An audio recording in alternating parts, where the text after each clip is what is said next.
Hello, Brainy. Hello.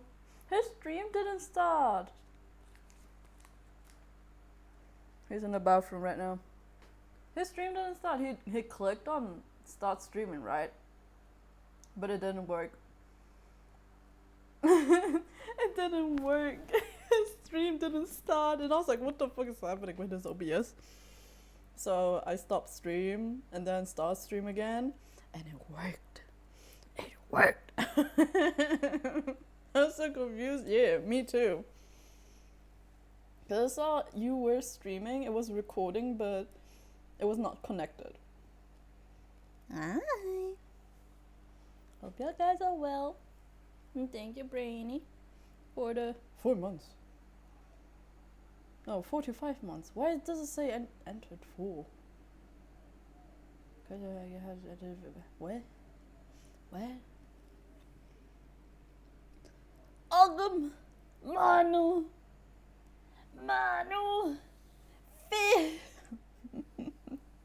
Ogum, thank you so much for the 25 months. Thank you. Fi. We have moved his setup downstairs to the living room. Cause my room, fuck that. Fuck that shit. Should have checked this earlier. I was trying to study with church and taxes. No, you're fine. You are absolutely fine. There's no need to apologize. Is it too hot? Oh yeah. Oh yeah, for oval, yeah. For me, I could still survive.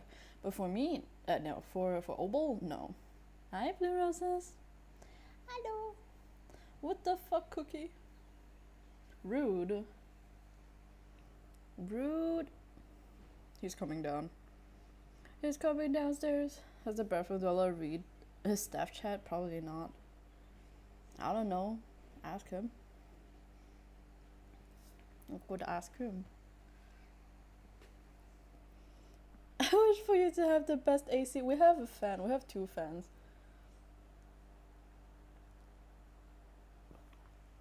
%% nope. I think he hates us. Beast frig. Why is your audio coming off of? Your audio is coming off of yours. It should be coming through the headphones, but I think when I got up and took the headphones off, it changed it. That's so loud. Well, I'll fix it. I think it'll fix if I do this. Fix it. Have your mic. Goodbye, lads. I didn't expect it to be so loud. Oh, is the Tangia source too loud? I can turn it down. Sorry. Yeah, everything's a bit scuffed. Lito was quiet, yeah, and my Spotify stopped playing. 'Cause reasons? Lita was quiet, you are loud. Oh, well, yeah, I mean, I think that comes with the territory. Let me put a, while I'm thinking about it, hold on. Properties. No, I need filters. A limiter, I think, is what I want to put on it. Release pretty quick.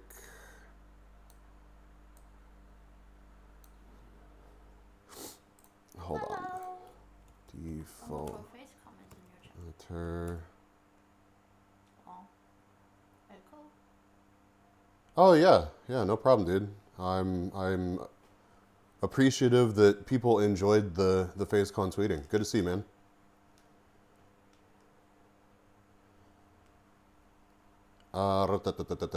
Default limiter, OBS, audio for mic. Milkers, welcome. Brainy, welcome. Anger, welcome. Booty, welcome. Blue Roses, welcome. Thank y'all for the hype train. Oakham, welcome. I don't know if I said that. Yeah, Brandy, I have not seen. What do you mean ghosted you, bro? You sent that like 20 minutes ago in staff chat. Of course I haven't seen it.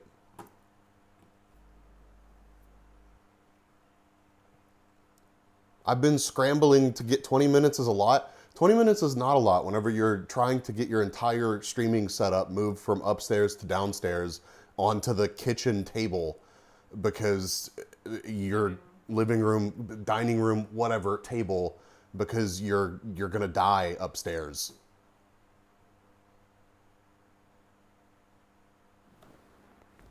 I'm gonna adjust a little. Okay. Let me try setting a limiter.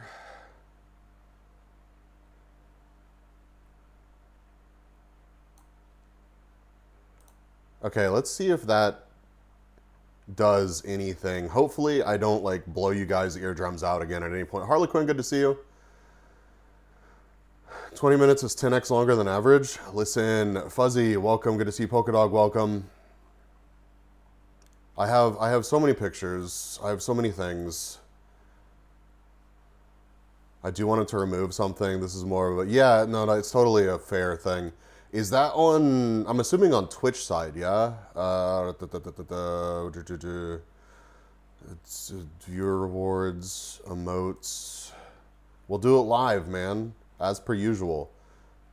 The old brainy blinkers. Remove from slot. Okay, should be good. If we want to also remove the emote attribution. What? You remove the emote attribution. Oh.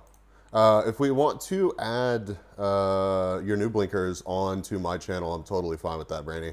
I mean, I know you have the ability to have emotes and stuff now, but what? Bitch. What? Bitch? What? What'd I do? Gato's, why would I don't know. Because there's always been one here.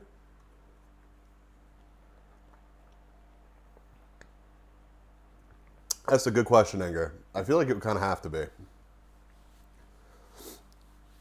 I feel like art for them is kind of like art for me, where like your character here commissions, you feel kind of awkward going to artists and being like, hey, so anyways, I'm not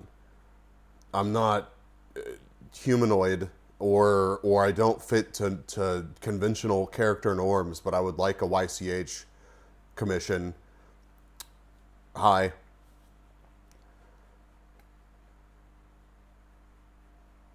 Brother, you tell me about YCH art? I got no legs. Bro, okay, I mean handshakeage then. That's true, Brainy, you can. And you have the hammer, so I guess you can get away with it. Tats, it's good to see you. It's good to see everybody. I wanted to make sure that I streamed today because, I mean, I miss you fucking people. So here we are. And FaceCon was a lot of fun. And I'm feeling quite a bit better. I actually went to the doctor yesterday. And I'm taking a copious amount of medications.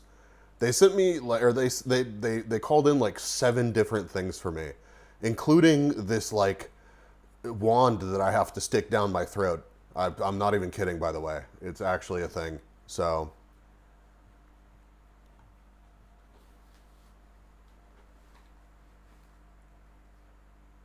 Two similar sized people, YCH? Yeah. Mini YCHs are big boobs. True.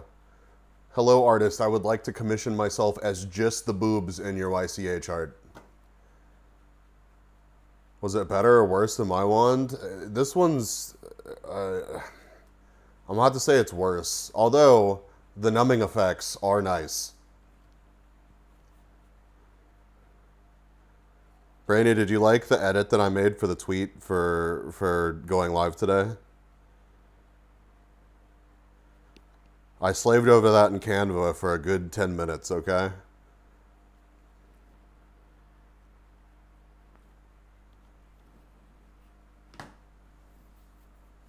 Oh, I'm behind the orgy participant. I've been on screen the whole time. Hold on. Let me move myself. Hello. I am here. He remembered how to Canva? Yeah. I've been using Canva over the past couple weeks to occasionally insert myself into pictures. But I legitimately didn't, I didn't want to make many posts like that while I was at FazeCon. Like, I wanted to tweet while I was at FazeCon, you know, not nonstop or anything, but, you know, I was there having a good time. It's something that I want to look back on. But I didn't want to be like, it's OMGBs live on the ground. Here's my VTuber model and everything that's happening at FazeCon. So I didn't do any of those posts. Weber, good to see you. Thank you for the 3-stream streak. But yeah, I waited a little bit to go live because it's fucking hot. And, you know, I don't know. The sun's actually starting to go down right now.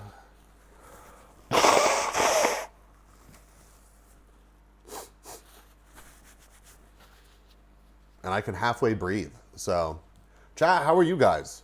Who kept up with FazeCon over the weekend? I know Brainy did.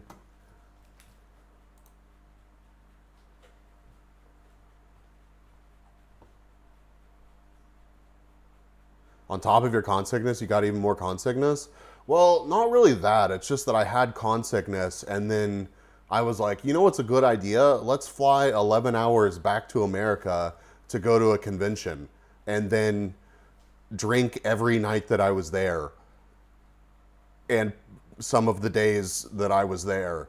Drink most of the time that I was there.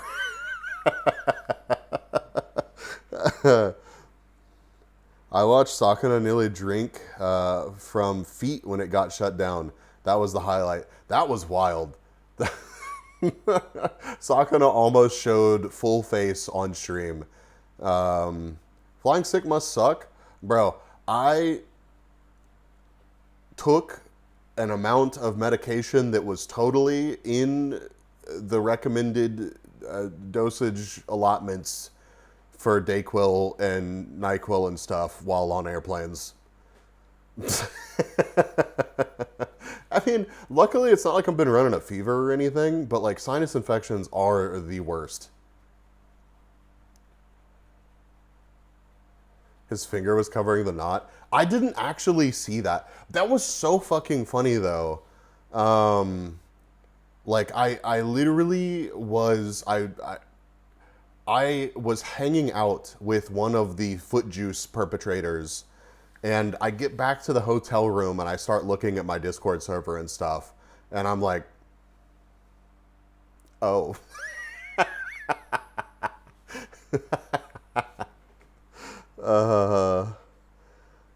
One of the, yeah, dude, there were multiple.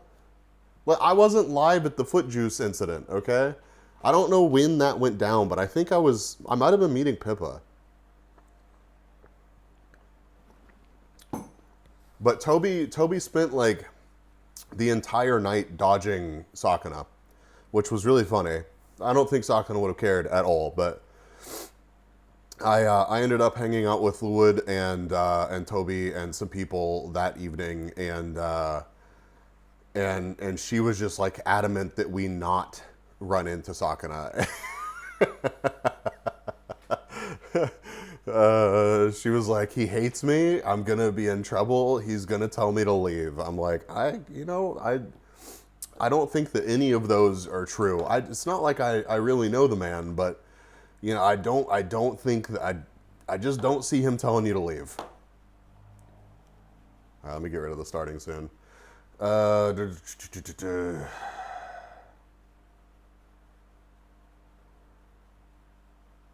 Text. There we go. Yippee. I took an amount of pictures. I don't know. I always feel awkward taking pictures at these kinds of things. Where am I? I'll hide over here. But yeah, I flew back to Europe after FazeCon. I gave myself a rest day. I gave myself a rest day, and then that turned into another night of partying, so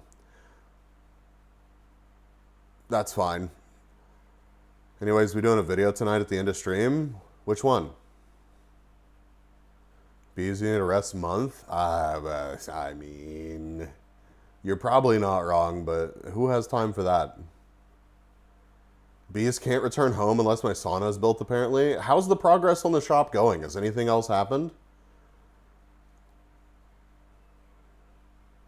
Just a 5-minute clip with Lumi. Oh, did you actually make an edit? Yeah, we can watch that. You've done nothing? Listen, I am probably going to come home after Offkai. Yeah, on stream yesterday? Oh, nice. I went to the doctor and then I passed out yesterday. That was my day. I was rebuilding the Civic. That's nearly done. Nice. Oh, I'm behind tape tools. Hold on. There we go. Where is Brave? Here we go.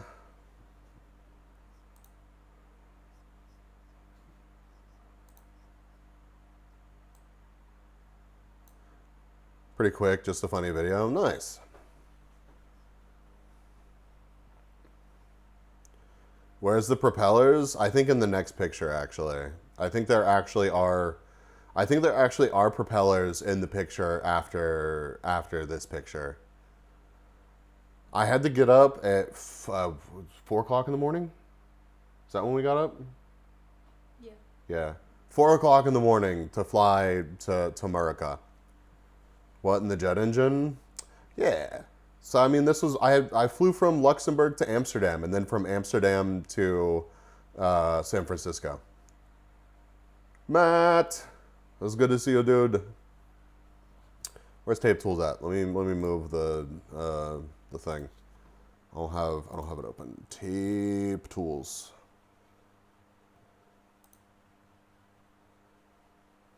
Bob, thank you for the hydrate session posture check. Oh God.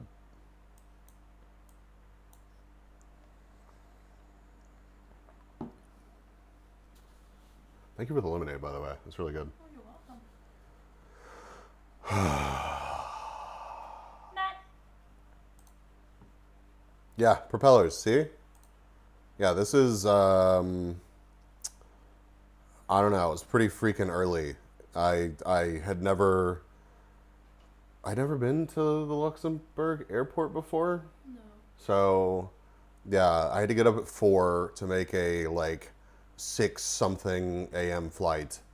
And, propeller, but I barely. Yeah, bro, these little city hopper jets, I hate these fucking things. These are the worst for me. Because my knees simply exist in the seat in front of me, no matter what I do. Like, it's just, they're tiny. Yeah, it is not fun. But, you know, I guess at least I wasn't on the propeller plane, although this plane looks pretty sick. But I thought this building looked cool, so congratulations, you guys get to look at a building that's at the Luxembourg airport. It seems insane to me to build a building like this. It's got to cost so much extra money to make it look that cool. But does your mouse get big when you move it a bunch, like because it's lost? Yeah. So if I wiggle it like I always do, it's like, ah. It's just a habit of mine all the time. Have you tried being as tall as Lita? I would literally have to cut off my legs at like my knees, I think. Would probably get me around to Lita's height. So, Spyro, good to see you, dude. But yeah, cool building. What? Who? Oh, it's a hotel. The whole thing? Yeah. Bro, it's huge. Anyways, cool building. I just want to go there. Chat, back me up on this. It's a cool building. Becoming an nugget to fly comfortably, it would not be worth it. What the heck? That's awesome.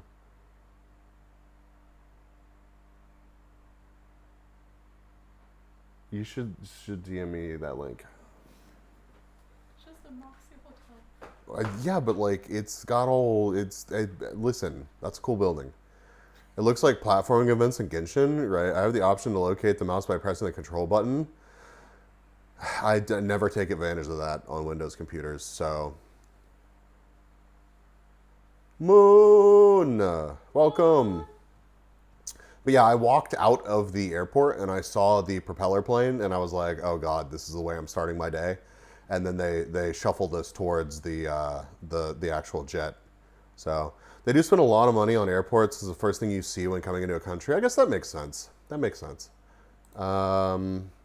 Dude, the coconut macaroon, actually not bad. KLM's food, I will say. I thank you for the dicks. Deathman, good to see you. KLM's food, good. Honestly, some of the better food that I've had flying in a while. So, alive, unsafe, and unwell, glad. Yeah, pretty much. KLM is a little more expensive, I feel. It wasn't the least expensive option, but it was the least shitty by far. Like, the least shitty by far. So it just kind of made sense to spend the extra, like, $200. Gravy in a cup, that is coffee. Listen, I don't think I've ever had good coffee in an airplane. So, you know, it is what it is. Weird shade of coffee. I'm not going to send it back. I'm sorry, flight attendant that is bringing me tasty food and cooled water. This coffee is shit and you're shit and you should feel bad. You should go fuck yourself immediately. That's not how that's going to go down. I'm just going to drink my shitty coffee and be sad about it. Shut the fuck up. You shut the fuck up. They should. Isn't it just milk? Yeah, it's just coffee with powdered creamer and sugar in it. Like, it got the job done. You applied for a voice thingy? Hell yeah, man. Good luck. This was the lounge in the Amsterdam airport. I've been really like fortunate and scheduled most of my flights to have like 2 to 3 hour layovers, which is perfect because I have lounge access at like every airport ever. But it's usually limited to like 2 or 3 hours. So I just went here and had actual breakfast and encountered my first Karen of the trip. And it was an experience. Cognac, good to see you. Welcome in, dude. Which is perfect for a 5-hour delay. Listen, I paid extra to stay in one of the lounges longer because of the delay. So don't judge me. Karen, yeah, you can't see her in this picture because I was just going to take a picture and be like, I really like this wall charger more than I thought I was going to. If you're traveling internationally, would recommend you should get this instead of anything else. Also, I spent some time in the lounge. I didn't take pictures of my food because I was hungry and I forgot. But then the story evolved more from there, and I was graced with the presence of this woman standing over here and her husband, who walked up to this. They walked up to this clearly closed area and started moving the barrier and trying to sit down and talking about how it was ridiculous that there was no one sitting there. And then when the person came over and was like, hey, sorry, this area is closed, they very aggressively were like, hey, well, there's nowhere else to sit, so find me somewhere else to sit. And the person was like, I'm so sorry, but, you know, just find another seat. This area is reserved. I apologize for the inconvenience. So the person turned around. They were very obviously American, again, by the way, which makes me sad.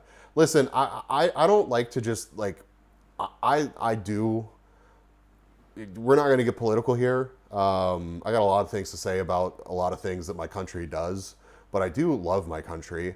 And I want the people from my country to be respectful of the environment that they're in. And it irritates the fuck out of me every time I run into them in the wild and they're being shitheads like well, that's just an American guy also in Amsterdam. You know, it just like it. In that moment, I was just like so close to being like, bro, it's not that fucking hard to just walk to another seat. Because right after the dude was like, find me another spot to the person that worked there, he turned around and immediately saw 2 prime seats right by the fucking window and waddled his ass over to the window and sat down.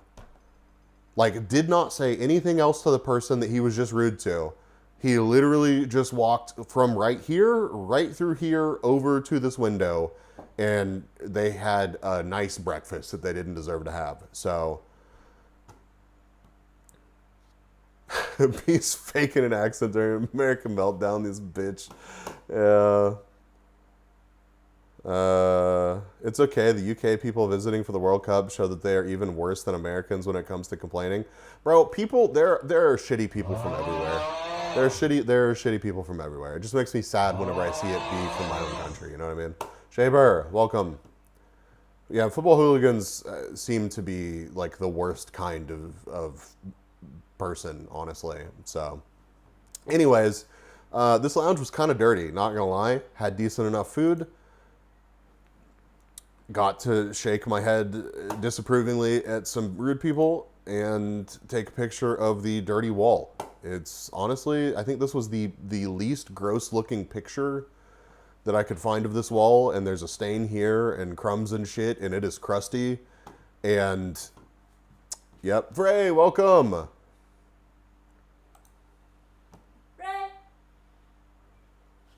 Wasps for whatever is yellow and black. Just a lot of yellow and black things. Who screamed in the background? I wonder. Boarding the flight to San Francisco. Big ass plane that I took to San Francisco.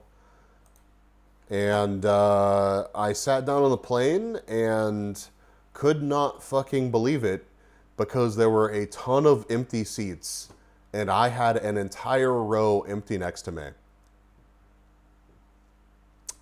And the flight attendant was like, hey, as you've noticed, there's a lot of empty seats. When we're taking off, you have to sit in your assigned seat so that we don't like disrupt the balance of the plane. But we'll make sure that we try to give everybody like an empty seat next to them so that we can all be as comfortable as possible. And so what did literally everyone do? They all moved seats. They all moved seats and pissed off the flight attendants. Dude, my return to Germany to Australia, both flights, my rows are free, so damn good. You lucky motherfucker, Peg.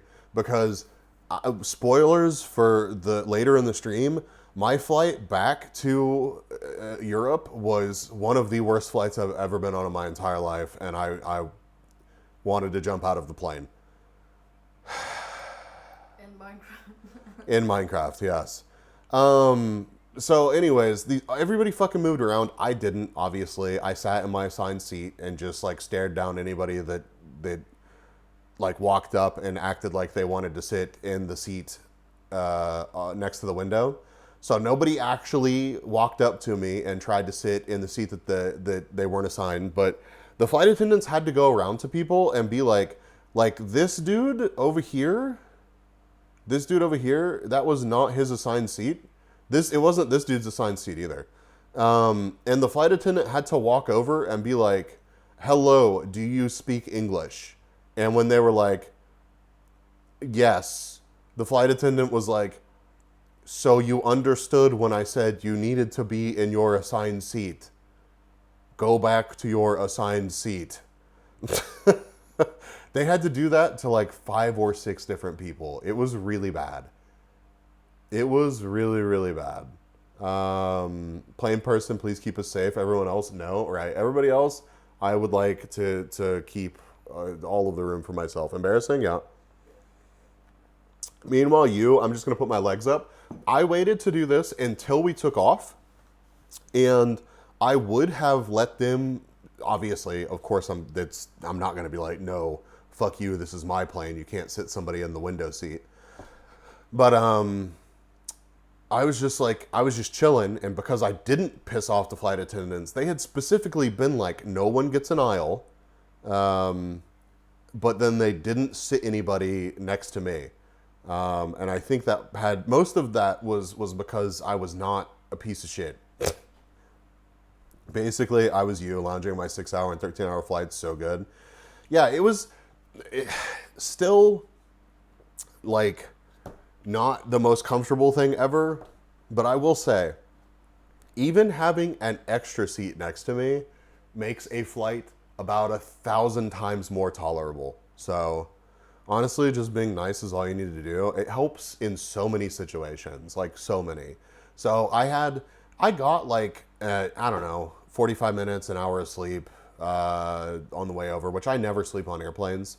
So it was kind of nice to get a little nap in. It was more comfortable than most flights I've been on, and it was like, it's like the poor man's business class whenever you get lucky and you have an entire aisle to yourself and you can put your feet up like this. It's not quite the same thing as lay flat seating, but I did curl up and lay down in the row of seats. It's not a bed, right? Yeah, free upgrade almost, pretty much. So yeah, this was a pretty good flight. Their food, again, pretty decent. These were cheese stuffed peppers. These were tomatoes. This was some kind of like tapioca pudding or something. And then tortellini pomodoro was good. Is that white wine? Yes. It is indeed incredibly classy white wine.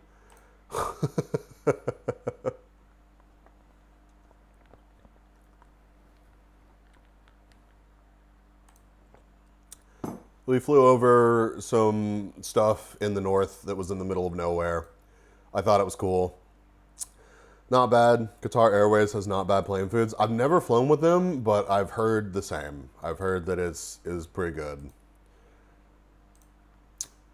That's some pretty crazy glacier stuff going on here.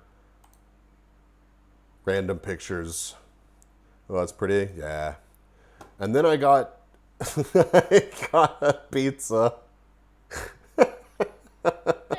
Tinko, what you think about this pizza, bro? The saddest pizza. It was pretty sad, I'm not gonna lie, but it was not the worst pizza I've ever had. So put this on Scrandle. Looks fine. It was okay. It had very obviously been warmed up and been sitting there for a minute. So it was very chewy. And also this vegetable mix or whatever this is like the only thing that I didn't finish. It just didn't taste all that great. This chocolate, whatever the hell this was though. Yeah, chocolate mousse with like chocolate bits, but then the bottom was like a graham cracker. Yeah, it was nice.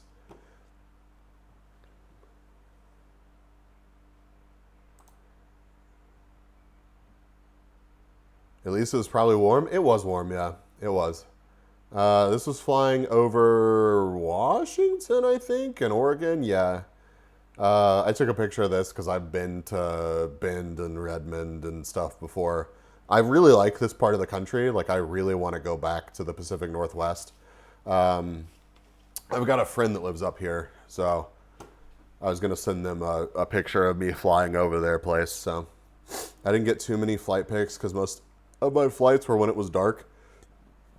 Yeah, my flight back to the States was supposed to have some dark bits, except for the person that sat in the row in front of me that never tinted their window except for about an hour of the flight when someone next to me complained and got them to dim it. And then, like, as soon as they thought that everyone forgot, they undimmed their window again.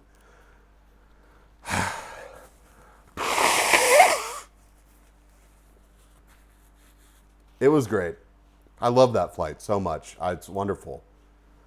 San Francisco. I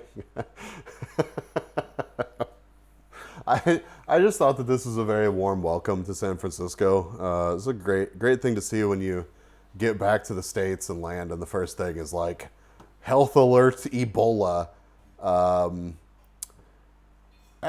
Just gives you the warm and fuzzies.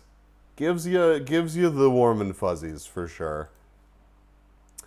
I had never flown into this airport before, so I took a picture of, this is right outside the international terminal, as you can now tell. And then I had a courtesy shuttle to the Grand Hyatt, which was super nice. So I didn't have to pay for an Uber to get to the hotel. I just got onto their Giga Party Bus shuttle, which was way, way bigger and nicer than I thought the free shuttle was going to be. Was I alone in this? I sure was.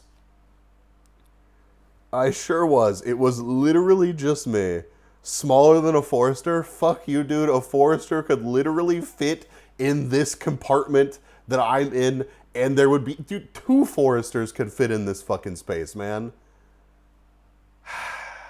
I should have taken a picture of out of the front, too, because, like, it had a big panoramic window, like, over the driver. It was kind of insane. But yeah, I got in. I told the dude which hotel I was in, and he didn't stop anywhere else. He just took me to the hotel. Like this goes to 2 different hotels, and I think it stops at another terminal. And he just took me straight to the hotel, and I was like, hell yeah, dude. Private taxi. It saved me, like, no doubt, it saved me like $30 Ubering there. Private and free. Yeah, private and free. This was my first view of the atrium. So, FazeCon was held in the same venue that the first couple off-kais were held in, and they were like the atrium became such a thing that when they made trading cards for off-kai Gen 3 or 4, I think 4. Atrium Chan was one of the cards. And I'd seen so many pictures of this fucking atrium and had so much FOMO from conventions going on at this hotel that I was so stoked to be here for this. I mean, on top of the fact that it was for Phase Connect, right? Like, obviously. But I got here for, like, day -1. So I got there a day early. I wanted to give myself some time to rest, and not, get off my flight and immediately get flung into day 0 parties and stuff. So I checked into the hotel. I checked out the atrium, and then I decided to Uber over to In-N-Out because I'm in California. Of course, I'm gonna go get In-N-Out. If you're unfamiliar with what In-N-Out is, hold on, let me see.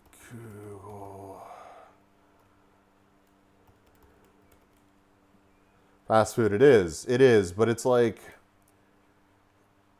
it's like actually, like, I get it, and it's also not like $20 for a burger at In-N-Out. Like, you can get a double animal style with fries and a drink, and it's less than $13. So, yeah, can't complain about that.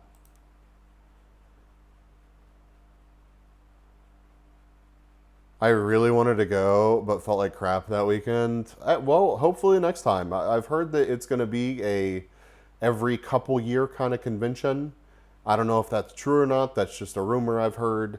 But I think that Sakana proved that FazeCon's absolutely viable. Like, the people want FazeCon. So hopefully we see more FazeCons in the future. But yeah, this is In-N-Out's, like, bread and butter. The double. So yeah, I got into the hotel. I was like, fuck it, I'm just gonna Uber. I didn't check in with anybody. I didn't try to sync up with anybody. I didn't, I literally just walked around the hotel once just to get my bearings, walked outside, called an Uber, went to In-N-Out, and I immediately ran into Yura and Bufu and Saf. Yeah. Why are you making me crave a burger now? I'm sorry. But yeah, people that are super active in the Phase community, and I met them in person last year for Off-Kai, and had a great time. Yura's pretty much the main person that throws the capitalist room party. So if you go next year, be sure to go to Pancake House. It's a cab ride away from the con. Yeah. Off-Kai Hotel, $700 a night. Yippee. Yeah, fuck that, man. Fuck that. Remember the one that I showed you, Anger? Are there still rooms available there? Because, like, $700 a night seems insane to me, man. When it's so easy to just not do that. But yeah, the capitalist room party was fucking awesome for FaceCon. FaceCon is a convention all about Face Connect. Yep, just Face Connect. But yeah, this is pretty much this was Yura's doing the room party stuff. I have more pictures of it. You've seen their PFP around, yeah. Like in person, yeah. That's what all these pictures are gonna be from. So yeah, I ran into them and we ate at In-N-Out. Like I ordered, and then I turn around and I see Yura walking into In-N-Out, and I'm like, holy shit, man, it's good to see you. So I'm obviously fucking dead from the flight, and they can tell I'm dead.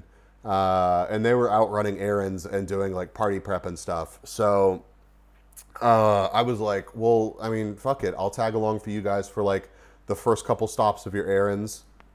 You drop me off at the hotel, and then I'll see you guys tomorrow.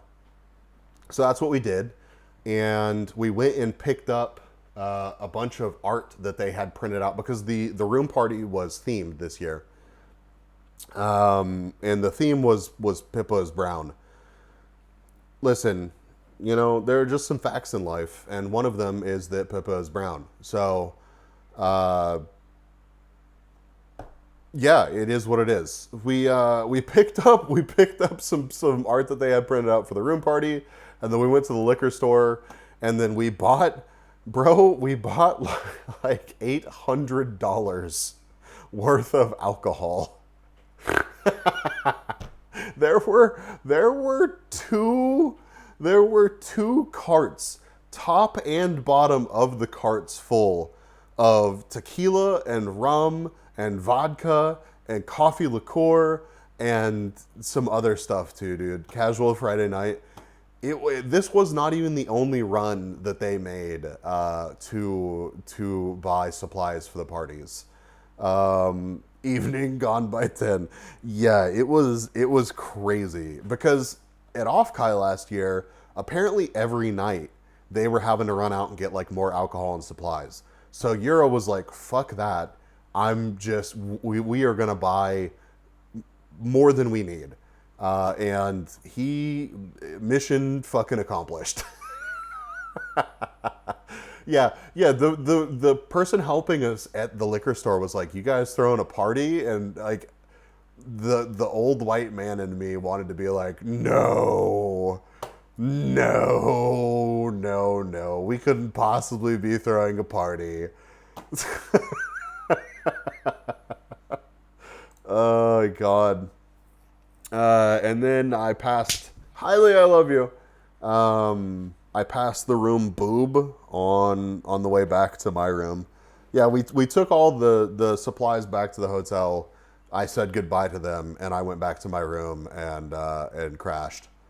So this was like my one evening. This is my one evening where I kind of took it easy. This was my view from my room, by the way.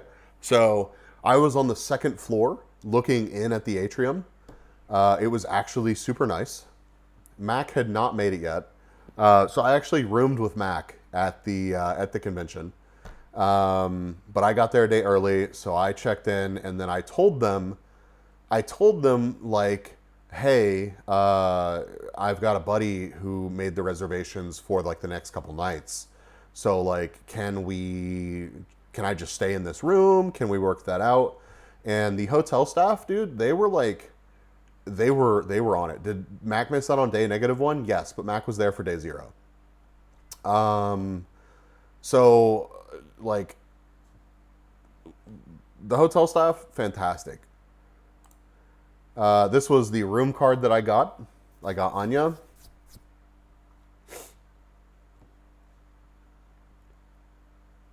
Cute, yeah. The joke was that this was Anya's only appearance at the convention. Custom room cards, yeah. Sakuna pulled out all of the stops for this convention. The giant loot bags were awesome. The room cards were awesome. The amount of free swag was awesome. And there were 3 highly produced concerts that you just got if you had a ticket to the convention. Room card is in the card to unlock the hotel room. Yes, this was my card to unlock my hotel room. Yes.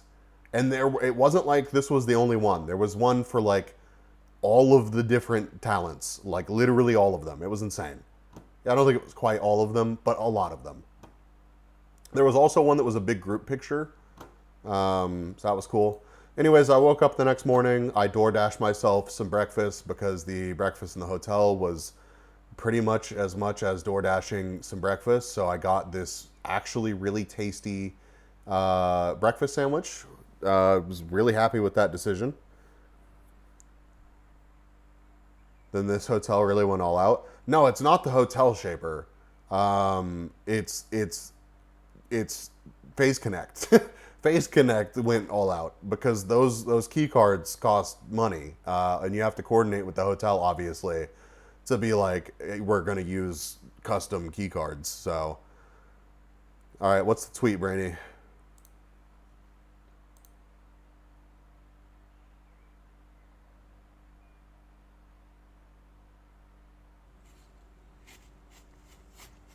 What the fuck is that, Brainy? Oh, I saw this, bro. I saw this. Yeah, so these I never made it through the official Phase Connect merch line. That wasn't a hotel key card. That was just one of the cool metal cards that you could get from Phase at the convention. I just never felt like waiting in line for 6 hours to make it to the actual official merch shop. So sadly, I did not get any of the cool metal cards. Anger, that's insane. The one that I'm talking about, hold on, let me just pull this up real quick so that I can put Anger on the right track here. Hotels, San Jose, California. Where's maps? More.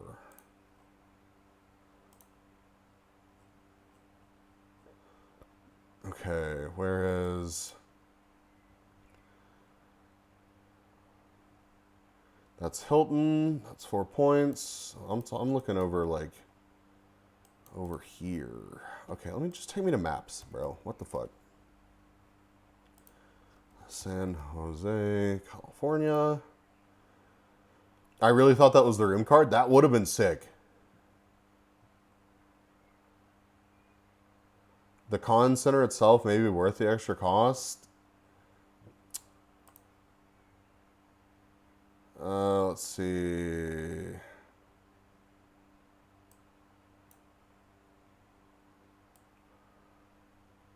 That's the guild house. What are you? Here. This is still copy link. Let me put in the dates. What are the dates for Offkai again? How much was a con ticket for Phase Con?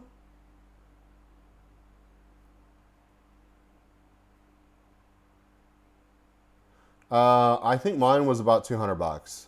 I paid for the whale badge. I'll talk about that in a second, but I think the regular tickets were like under 100. July 23rd to 27th, 23rd to 27th.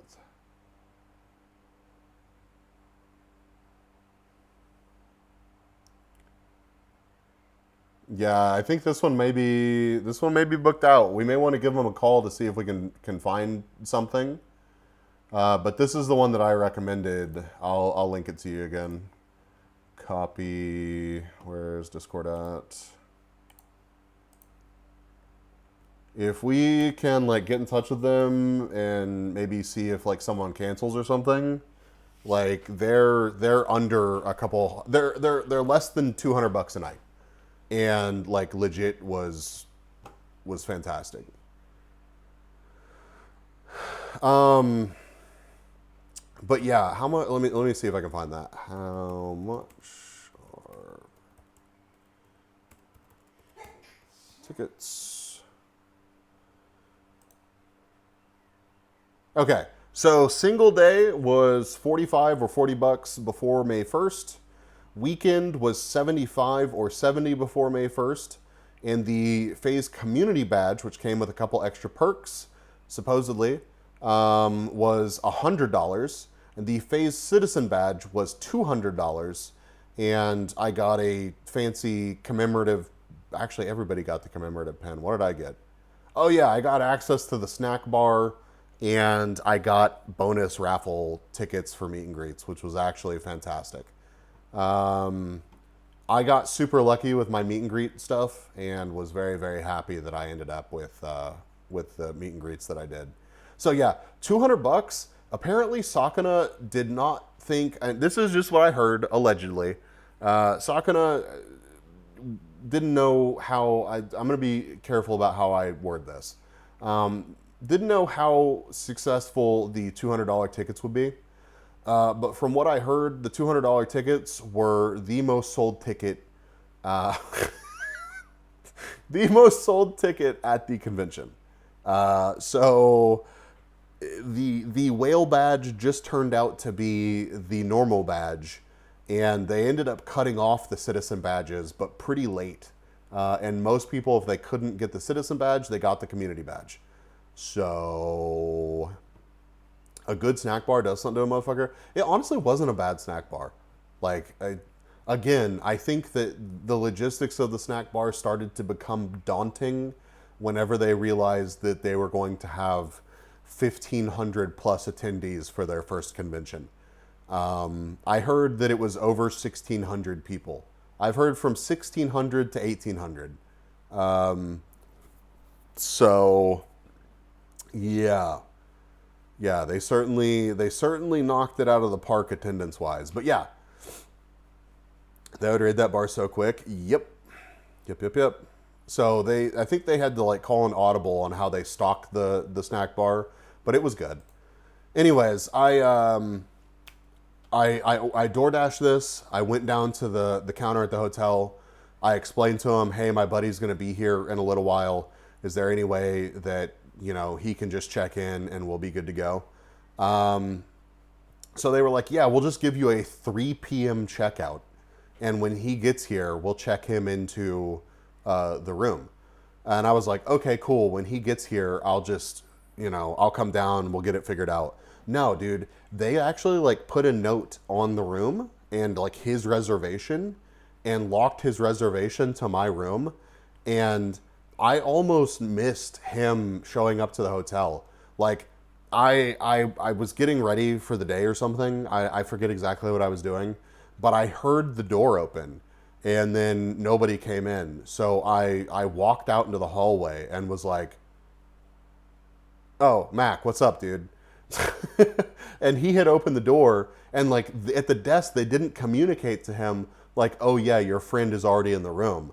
They just checked him into we were in 2032. They checked him into 2032 and they were like, have a great day. And I was already in there. So he didn't know what the fuck was going on.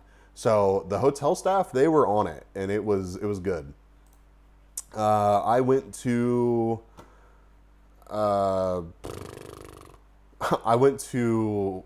Walgreens and I got some supplies, some meds and stuff. And one of which was the sinus rinse thing, because I was really trying to kick the sinus infection that I had. I just wanted you guys to appreciate the suffering. I put 4 salt packets into one of these because I saw that the instructions said 2+ salt packets. And I'm pretty sure that I saw God whenever I squirted 4 packets worth of salt up into my sinuses. It did help. It did help. It was, I don't know if I'd recommend it. But yeah, this is day 0. You can see they're starting to set up stuff. There's some people milling about. Things are starting to take shape. This is actually where they did behind me down here. This is where registration was. And then I went back to In-N-Out because Mac was like, I'm super fucking hungry. And this time I remembered to get a picture of my food. It was very tasty.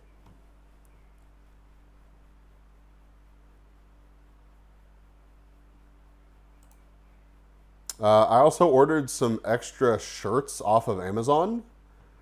So this is why you wash your clothing that you order off the internet before you wear it, because Jesus Christ, these were disgusting.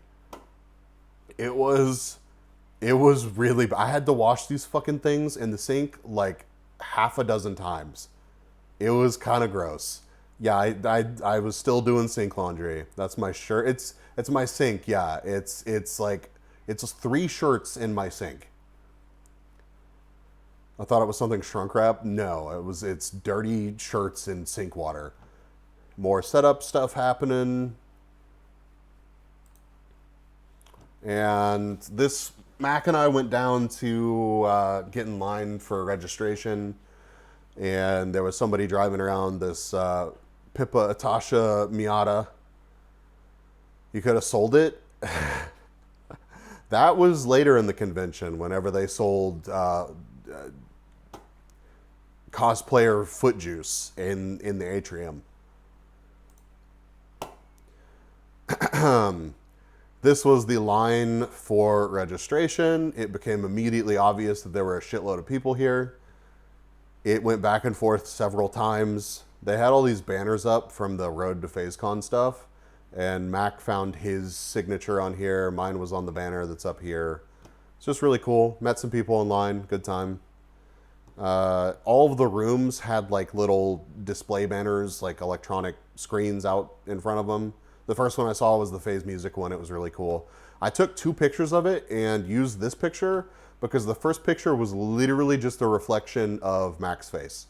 So that was pretty awesome. This was one of the first badges that I got. Or the first ribbons that I got.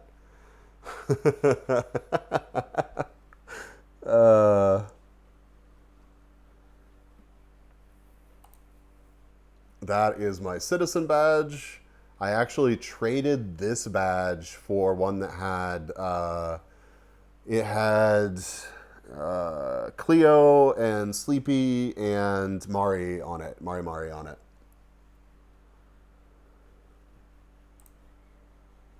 And then after registration, we went to a... God, this was the start of like the spiral of day 0 or night 0 rather. Pippa was going to throw a stream snipe. She does these streams every once in a while where she picks a webcam and she's like, Kapipis, you can go show up and I'll watch this webcam for a bit. Anyways, this one apparently some insane tide that they weren't properly forecasting came in, and it was like 2 feet higher than normal, and they were like, the beach is closed.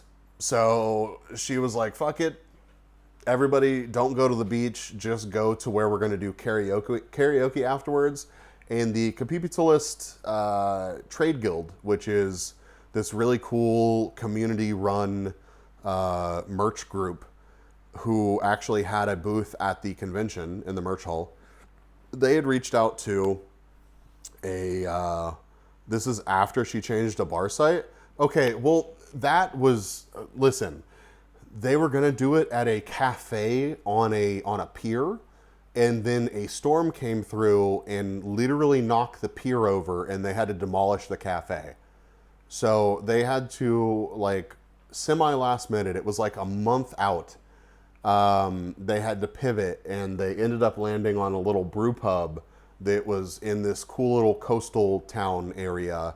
It was literally like 2 blocks from the beach. It was a really cool area. So it was like really hot over by the convention center. But then you'll see, like, we hit traffic. I was pissed off. We almost missed like the little the Pippa crowd portion of the stream before they started karaoke. But as you can see here, it's all overcast, and it was like nice and cool, and everybody had jackets on.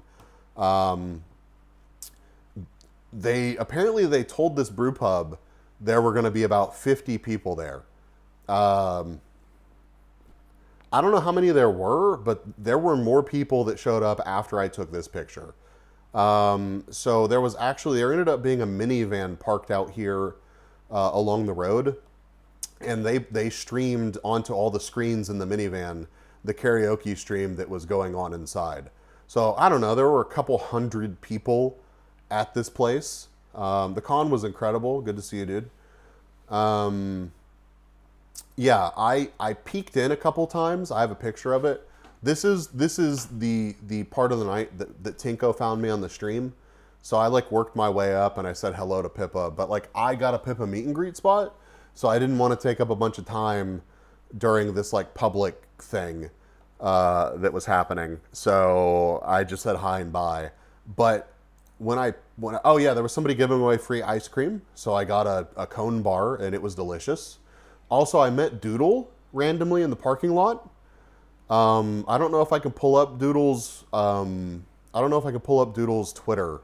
Hold on, let me look. We got a timestamp for you if you want to pull it up. Sure, that's fine. Yeah. Did Pippa recognize me as the bee? I don't know. I honestly don't know. Yeah. Send me the timestamp. Let me hide the browser real quick, and I will. Let me see. X.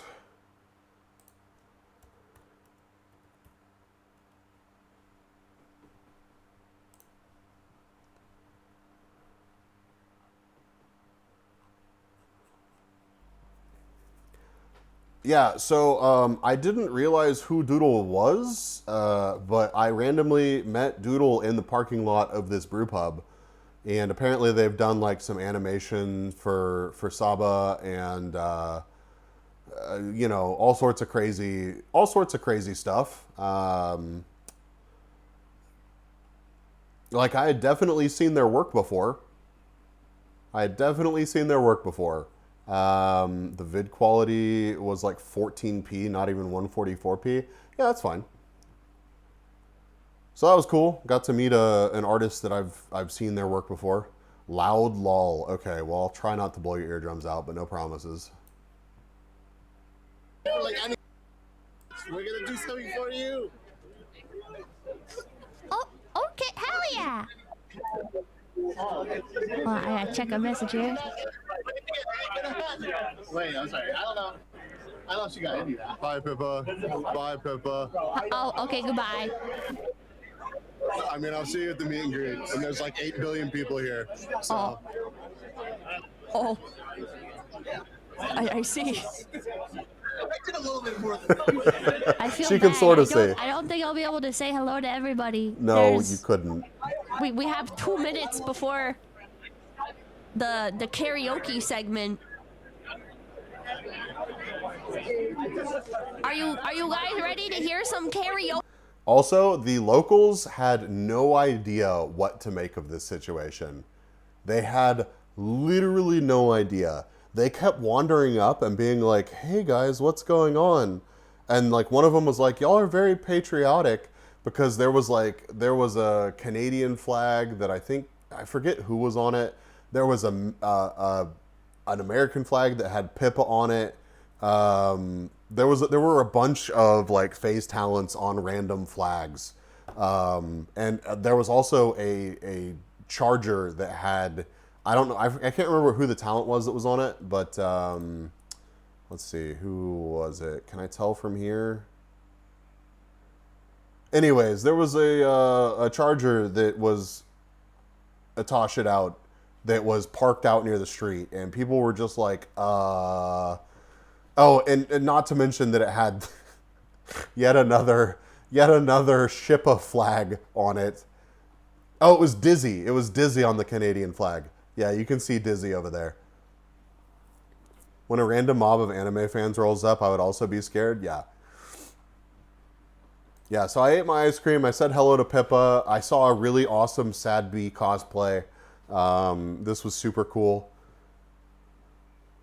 I was really hesitant to show you guys this because I feel like the reaction is going to be, why don't you do that? And the answer is because I don't want to be fucking miserable. Randomus, welcome in. Good to see you, dude. Yeah, so I can't imagine how uncomfortable it is in this Sad Bee helmet. Do it anyway, Cookie. I'm sorry. I'm not God's strongest VTuber. I simply am not built for that. You're the controller of your destiny. That's insane. It has breathing holes, I guess. Yeah, all this was mesh. In the right light, you could actually see through the mesh and see the dude's face behind it. Oh, Mac and I walked down to the liquor store. So, obviously, right, there's 200 fucking people when they told them there would be 50. They sold out of the food instantly, and I think they actually sold out of the alcohol as well. They said they were completely sold out of everything in a tweet they made afterwards. So the majority of the people ended up making a pilgrimage like 3 blocks down to the liquor store, and we all bought alcohol and drank in the parking lot. Business boom, nice. Yeah, no, I was really happy to see that most people were respectful and supported the business. So anyways, saw this. I did not buy it. I'm sorry. I didn't want to drop like fucking $20 on the fast-acting love sting. Thank you, Polka Dog, for the 201st gift sub in the channel to gas station dick pills. Really appreciate that. I'm so unsatisfied now. You know what? If FazeCon is in the same venue and we do the same thing next time, I will go buy the bee, okay? Oh yeah, this is just a random video of this dude. He had a bucket of beer and was acting like he was gonna chug it, and then he got about 3 seconds into the chug and changed his mind. So there didn't end up being anything exciting out of this video apart from everybody being like chug, chug, chug, chug, chug, and then he didn't. So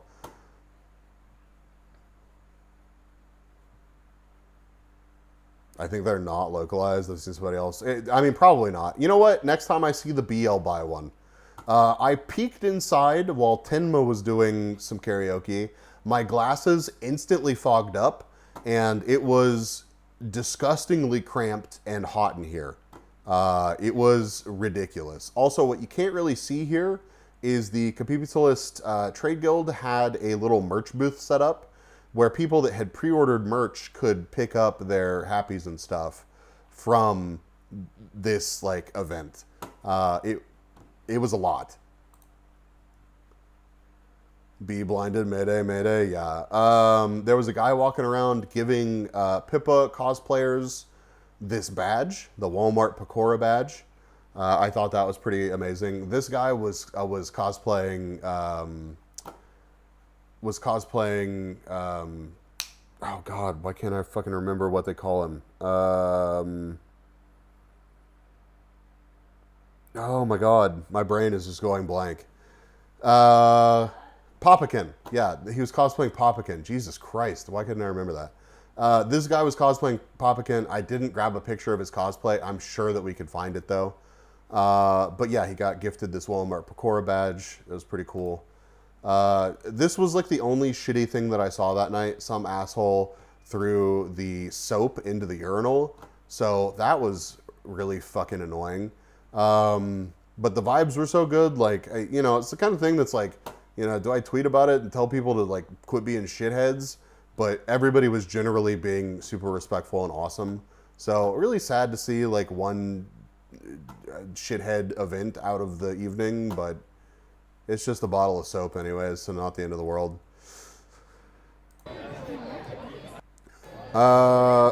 Okay, so I kind of wish that Mac was here for the story, but I drank quite a bit at the bar. I got given a couple of free drinks. Um, I got handed 3 free drinks, and then we walked down to the liquor store, and I drank 2 more drinks, which were both long drinks. I took a piss once at the venue, but it was like a 20-minute drive from the venue back to the hotel. Chat, not my proudest moment. Not my proudest moment, but I definitely had to tell the Uber driver to pull over so I could take a piss on the side of the road. It was the most harrowing experience, like piss-related experience of my life. Because I was trying so hard to just make it back to the hotel. I tried to go to my happy place, bro. I tried so hard to go to my happy place. It just, like, I knew that I had to go to the bath. And once the floodgates open, it's over, I know. And, like, I know this. I know this. And I still got into the Uber knowing that I needed to take a piss. That was, I clearly was intoxicated.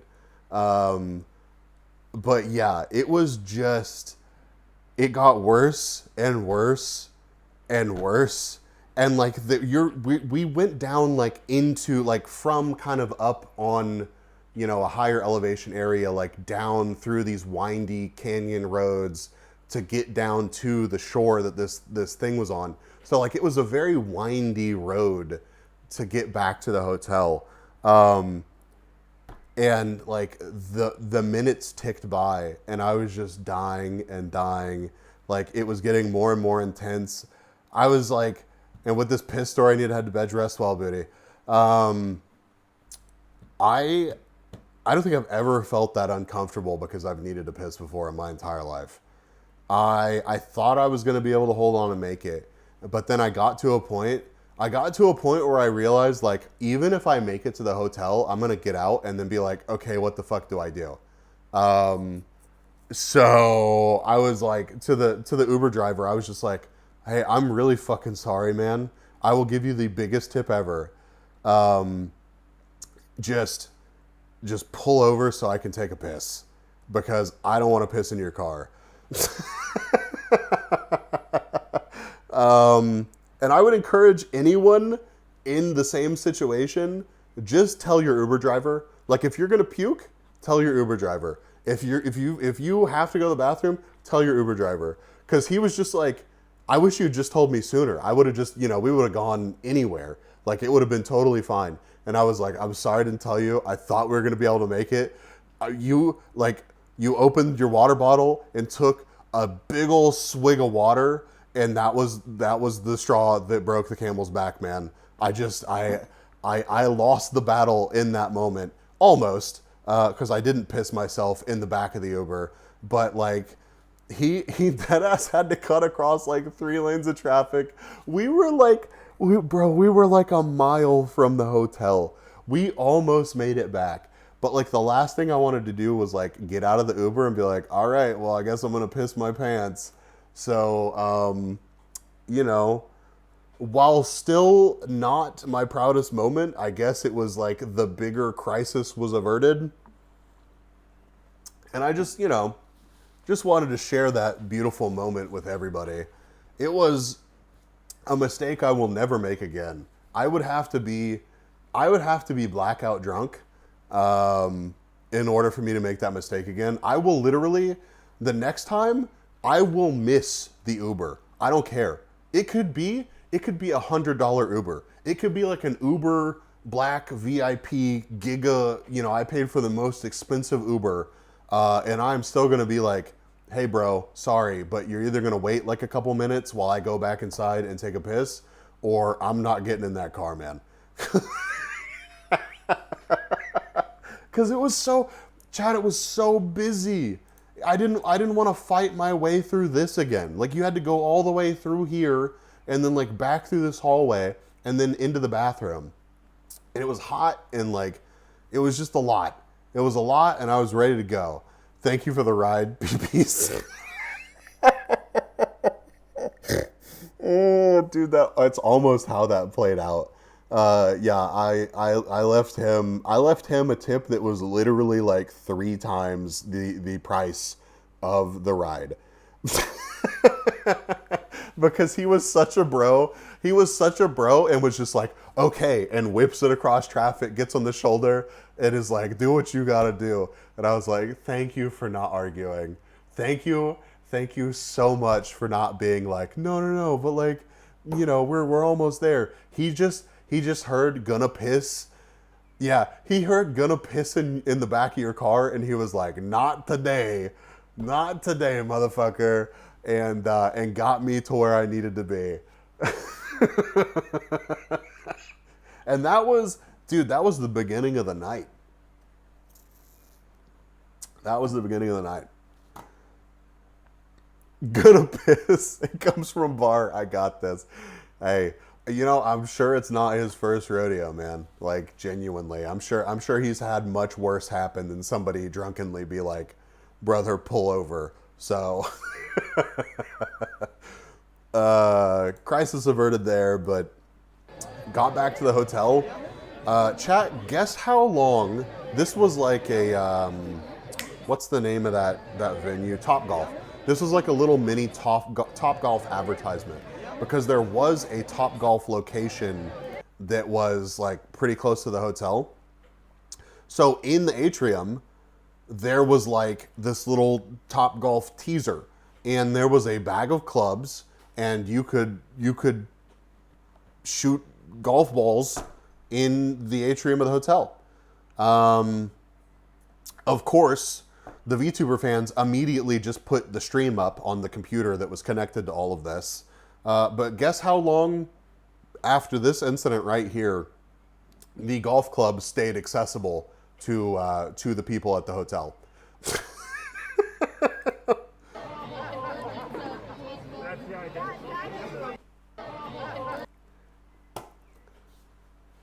Yeah, I think that's about, yeah, Matt, I think it was about 10 minutes. Was that Leah? Yeah. Yes, it was. It was just like, oh, cool. Golf clubs for drunk people? Nah, we're taking those away immediately. Immediately. This was actually, Adria was having a little birthday get-together, and you can see it right here. I didn't take any pictures, but she baked a bunch of Slimekin cookies. So, by the way, you noticing anything from the Orange Army and what? What? I'm confused, Randomus. What are you talking about?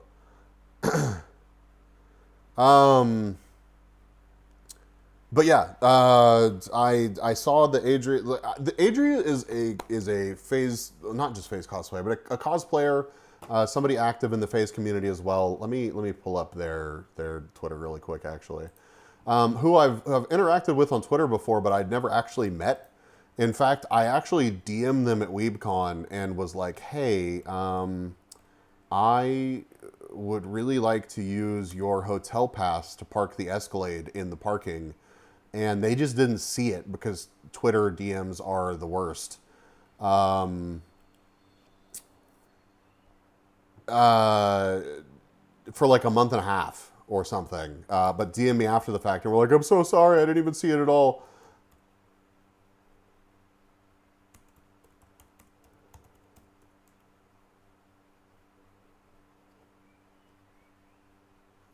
Let's see.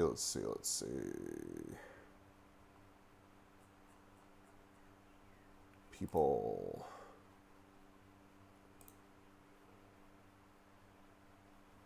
Shaper, thank you for the hydrate stretch and posture check. Hold on. I can find they're at.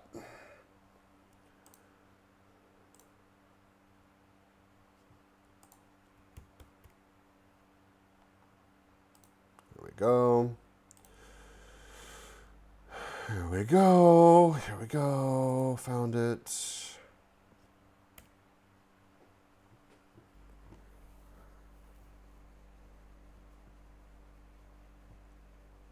Anyways, this is Adri. Adri was throwing a little birthday get-together At Offkai, I think there's a picture back here somewhere. So well, they have a super awesome Tenma cosplay.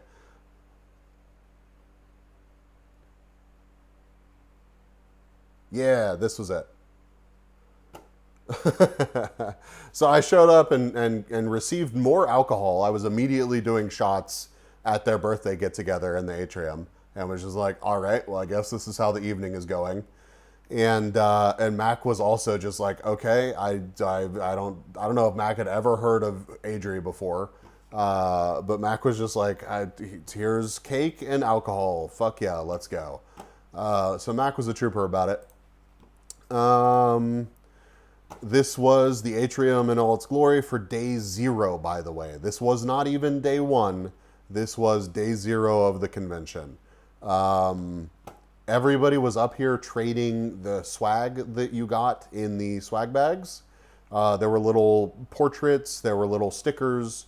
All the badges were different. Like you could get origins or invaders or just a bunch of different badges with different talents on them. So people were trading their badges. It was just interesting. So we hung out here for a bit, but then I wanted to go up to the Kapipi party, and I got a couple random pictures on day 0. This was the suite. The suite at Offkai was not really that big, and it was pretty fucking hot. The suite at this hotel was incredible, and like it was so good. The room party was so good, dude. So this is the art that Yura commissioned. Well, I don't know who was responsible for the Pippa Mexican flag, but you know, this was all commissioned by real artists and then printed out. And it was fantastic, dude. It was fantastic. Where is... I know he posted the drinks. They had... I guess it's back a little bit more. Oh yeah, this was the tip jar. Horse electrolyte jar, or horse electrolyte bucket. And somebody tipped one of the Sakana coins.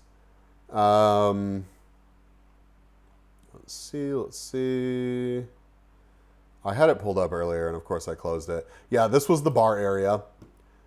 Absolutely incredible. Like, genuinely. And our drinks.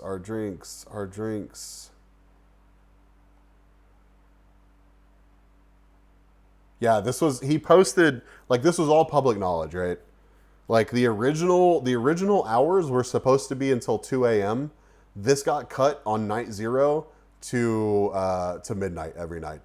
So, yeah, like, they actually ID'd everybody. You got a specific ribbon once you had been ID'd. Yeah, here it is. They had tequila bun rise, which was this one. They would add as much hot sauce as you wanted. Some people fucked themselves up on day 0 with hot sauce. They had the hair chata, which honestly, I had lots of hair chata. Probably an unhealthy amount of hair chata. That would have been an interesting morning after. Right? I stayed away from the tequila bun rise. I had the tequila bun rise one time without the hot sauce. I mostly stuck to the hair chata. They also had the piparita. I definitely end up fucked up on hot sauce. Oh, that's what that was? I was wondering what that was on my feet out of nowhere. Yep. More like tequila bum rise. Yeah. And then the last one was the Kapipi Libre. Yeah, so they streamlined it this year. And then they were still fucking around and making drinks with what people brought up too, but like most of it was just, you know, they pre-made a bunch of these. If they had to add something last minute, like the salted rim to the glass or whatever, they kind of, you know, had that prepped and ready to go. it was a good process that they had this year for it. So big room. This was not even all of it. Like, this is just one area. I sent this one to Pippa, actually, and got a Lamau what the fuck out of her. I thought that I sent it to her and I was like, you've probably seen this already, but just in case you haven't, like, this literal picture right here. And this was my ribbon situation after the first night. I don't think I can. I can't. Beacon at the Hoff next year, bro.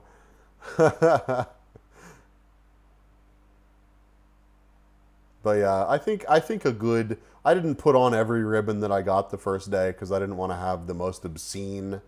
I didn't want to have the most obscenely long badge ribbon disaster ever. But yep. Oh yeah, this was another piece that was in the room. Another picture of the festivities. Like, it was pretty full, like, genuinely. Yeah, I just love the flag hung up back here, dude. It's so good. It's so good. And then I wandered down to the atrium again and hung out with some people, took a couple pictures down here. This made this look for like it was for a funeral. It was not. It was a congratulatory, like, good job on Fifth Orbit, FaceCon in general, and Bon Voyage. Fifth Orbit and Bon Voyage were both concerts. And I don't know who was responsible for this, but this is Sakana. This is Sakana, and I thought this was a brilliant idea for a cutout. They left the Sharpie here on it, and as you could see on night 0, they already had buy my coffee, no free time, just work, pack faster, merch ships next year. It was fantastic. I got a picture of what it looks like on the last day too. It does not look this. It does not look this clean anymore. Here is Atrium on day 1. And this is the line for the Tenma meet and greet. The Tenma meet and greet was the first meet and greet of the convention. And so it was a little bit more rough than the others. They were still figuring out how to structure everything. The meet and greets were a lottery system. And I got Tenma, Sleepy, Pippa, and BB. So I got super lucky, and I got like pretty much. I really wanted to see Lumi too, but you know, I was happy with my 4 meet and greets. But the meet and greets were a minute long. They were a minute long. That's all you got. So yeah, but it was an experience, of course, going and hanging out with everybody. I did not get up early enough to go to the Tenma like fan meet that was before the meet and greet. It was at 8 a.m. and fuck that. I probably went to bed at like 3:30 or 4 that night. Mac went to bed before me. Mac went to bed before me every night, which is understandable. And I'm sorry, Mac, if I woke you up and I snored a shitload and I was generally a messy roommate. But I hope Mac had a great time. But this was the Tenma meet and greet line, and I had to tell a story about one of my favorite interactions with my Oshi to get this ribbon.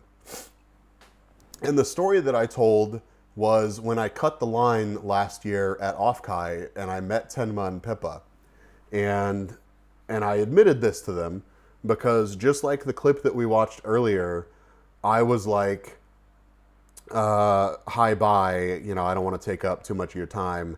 But I told them because I cut the line, so I'll catch y'all later. And they both scolded me. They both scolded me in that moment, and they were like, Cutting the line is so shitty. Get out of here. So yeah, I told this story and everybody was like, how did they know that you cut the line? And I was like, cause I told them. And like, I didn't tell them that, like, again, like we've gone over this before. I consider Pippa a friend. It's not like we're super close or anything, but like, you know, Pippa's a real one. And even at my meet and greet, later on in this story, Pippa actually scolded me yet again and was like, what the fuck are you doing at my meet and greet? You know me, motherfucker. And I was like, listen, I can't not come to the meet and greet at the first Phase Con. I get to enjoy this too. So yeah. I didn't tell everyone in the line that I was actually friends with Pippa or anything, but but they were like, yeah, man, that's good enough for the ribbon. And they hand me my Oshi called me multiple slurs ribbon. And the best part about this is that I then go in to meet Tenma, and you only have like a minute. And I was like, hey, Tenma, it's Bees. And I used to mod for Tenma back in the before times. Like literally at the inception of Phase Connect, for a very brief moment in time, I moderated for all of the Ian talents in Phase Connect. So I go in, I'm like, hey, Tenma, this is OMGBs. And I was like, I don't know if you remember this, but at Offkai last year, I said hi and bye to you because I cut the line and I felt bad, and then you yelled at me. And she was like, motherfucker, I do remember you. And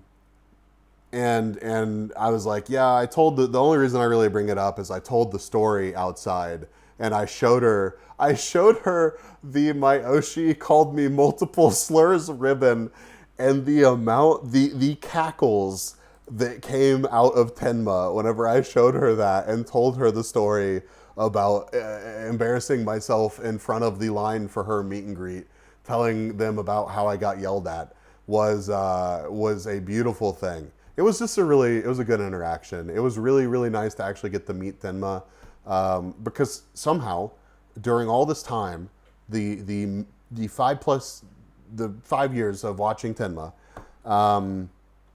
I've never done a Tenma meet and greet, apart from the one at Offkai last year where I literally said hi and bye and got yelled at. So it was nice. It was nice. I was really happy to be able to do that. I got the goofiest picture ever with Tenma, and it was a good experience. So after the Tenma meet and greet, I walked out to be met by a flood of people because the Tenma meet and greet was during the opening ceremony. I see this flood of people, and they're all heading for the merch line, and I'm like, okay, fuck it. I'll get in the merch line. And I found a friend that was like damn near at the back of the line, and I got in line with him. And then they shuffled us around. Like the line kind of naturally formed and went towards the lobby of the hotel. Firearms, welcome in, dude. So con staff ended up taking us out one of the other exits, and the line was insane. The line was insane, dude. I'm just going to take you on the journey of... This wasn't even as long as the line truly got. Because as I was walking up into the hotel, there were still more people getting in line, right? Now, it didn't get much longer than this, but this was the merch hall line when the merch hall was opening. And you're like, wow, that's pretty crazy. This is a 3-minute long video.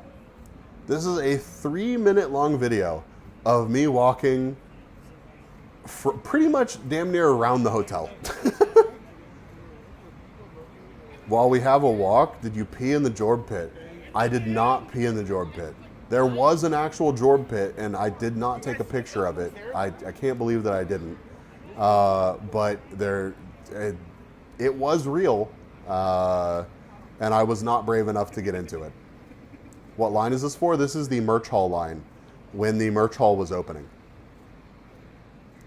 It goes so far. It's like through the parking lot back there. The fuck is a Jorb pit?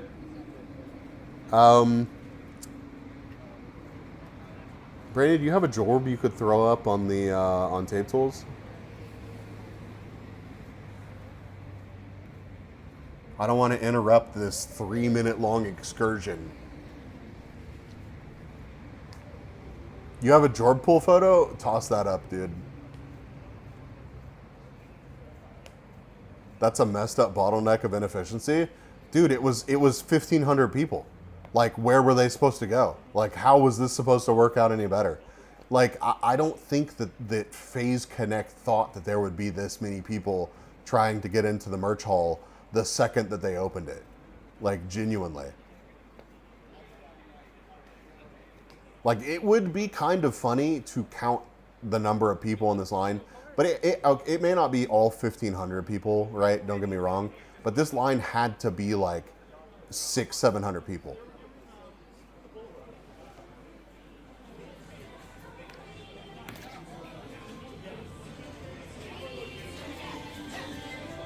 How long was the wait? I heard stories of people waiting like 6 hours.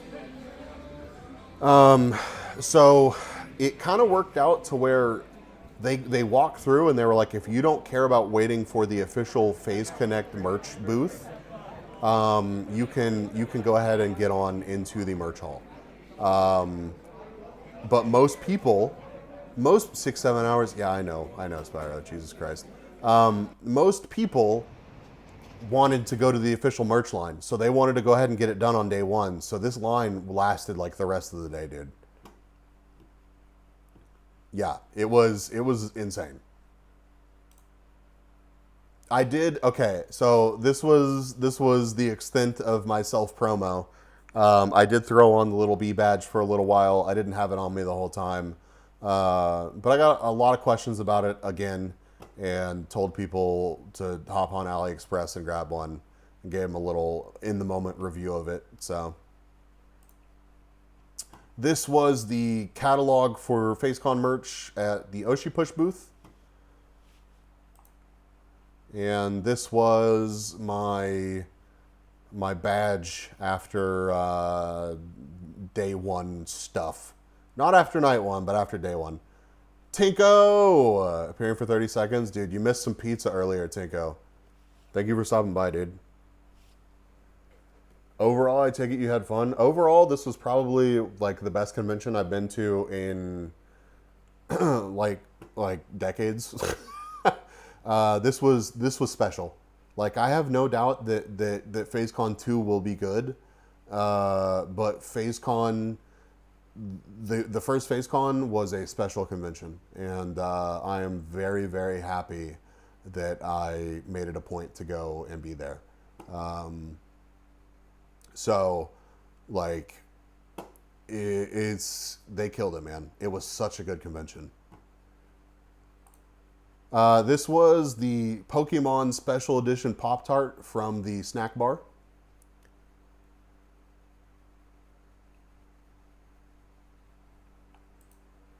This was the table of salty offerings or savory offerings.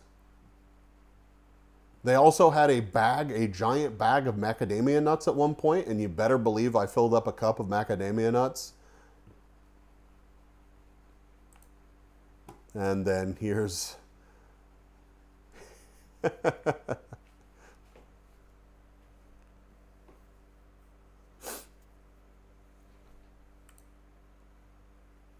Yeah, I don't think I really took a great picture of the snack bar in general. But the snack bar was on the 9th floor, and it was in another one of like the party suites. There was a pool table in the snack bar. It was kind of cool. Like, I don't know, maybe I'll look for a picture on Twitter or something, but the snack bar was legit, and it had cool views of the airport. Like, it was a vibe for sure. I was happy to have it. I ate plenty of snacks from the snack bar. Here's some of the cutouts back down in the atrium. And this is one of my prized possessions now. I have a signed Sakuna Oshi Push card.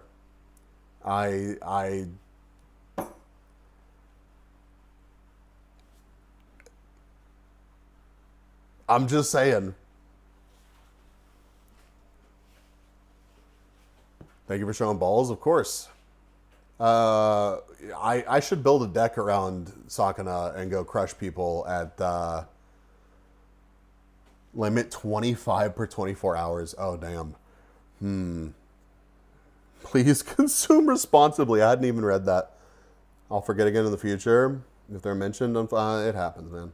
But yeah, I'm super happy to have a signed Sakana card. I didn't really want to tell many people that I had a signed Sakana card because I didn't want people to start bothering him for signed Sakana cards. But yeah, I was hanging out at the Oshi Push booth, and B, there's another B that works at Oshi Push. B was like, "Oh, Kevin, Sakana's here," and pulls out one of these cards. And it's like, "I'm going to go try to get this signed." And I was like, "I'm going to copy you. Do you have another one of those?" And so she pulls out another Sakana promo card and hands it to me. And we run over. And, dude, I got to give Sakana credit. There was not a moment at the convention that I did not see him hustling, dude. That he was working. And that's one thing I've always heard about the guy, is that he is always putting in effort. So it was cool that I had like 2 seconds to get a little Sakana signature from him. But yeah, we just happened to be in the game room where he had a second to sign the card. And I saw him on day 0, actually. He was in the atrium. And I didn't really want to I didn't want to bother him. I didn't want to be like, "Oh my God, Sakana, you know, it's so good to see you. I'm so happy that Face Con is a real thing." I was just like, "Hey dude, how you doing?" And he looked up at me. He already looked frazzled. He was like, "I'm great, man." And I was like, "Good luck." And I gave him a fist bump, and he ran off into the night. It was kind of a beautiful moment. The dude's always been super, super chill to me. And I made a tweet about this while I was at the convention. Let me see. Yeah, I made a tweet about this while I was at the convention. Like, I'm genuinely happy that oh God, why did it scroll down so far? Okay. What? Okay. Genuinely happy that this moment happened.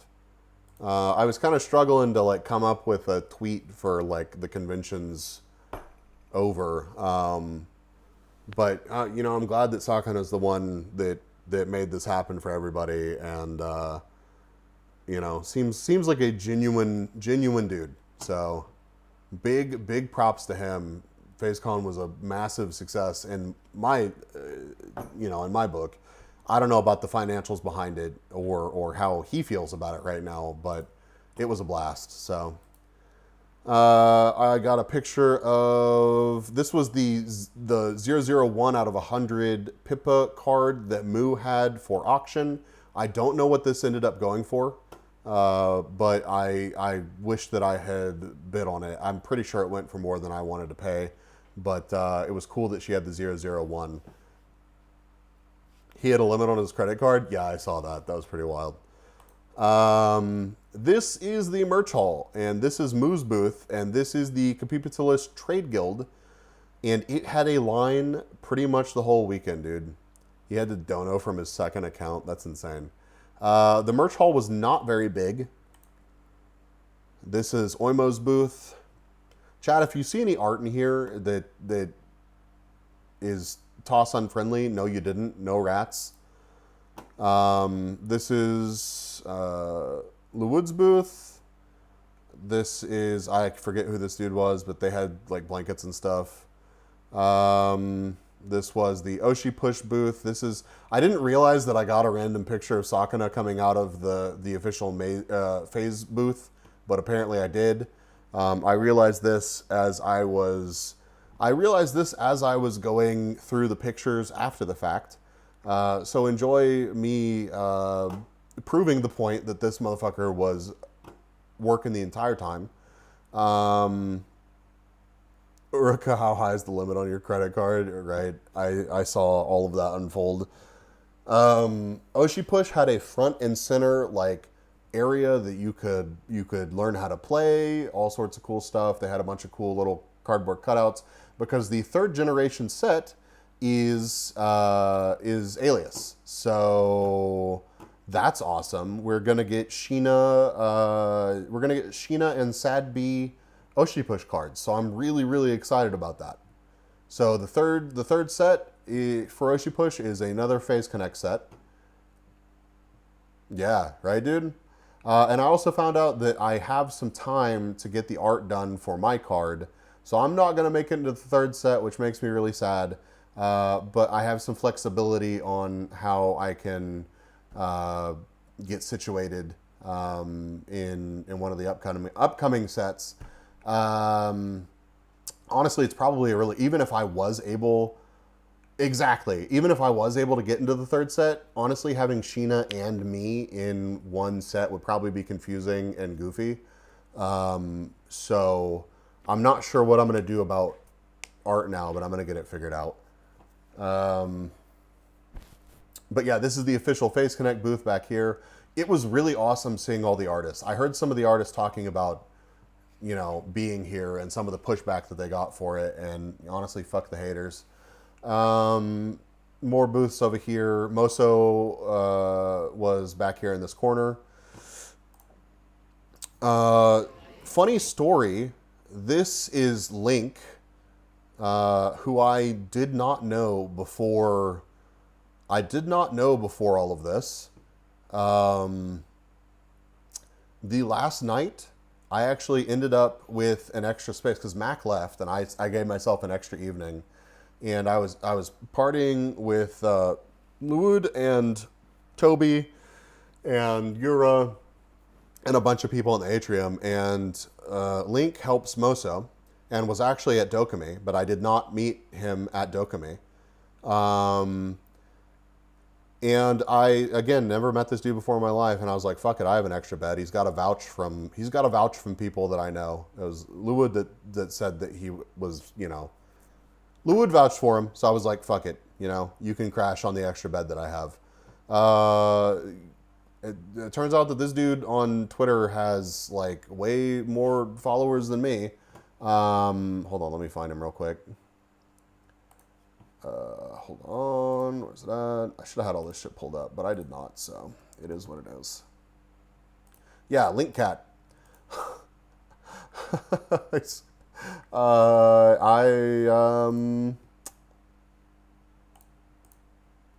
Funny how life works out sometimes.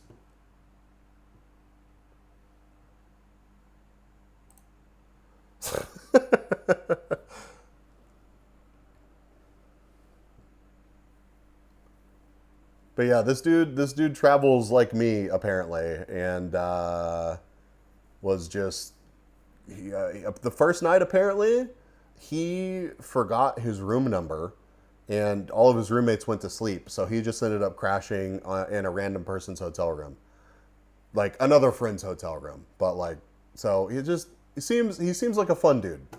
Seems like a fun dude. I'm afraid to scroll down. I'm afraid to scroll down on his Twitter account. Hold on. Chat, if we see some shit we weren't supposed to see, no, we didn't.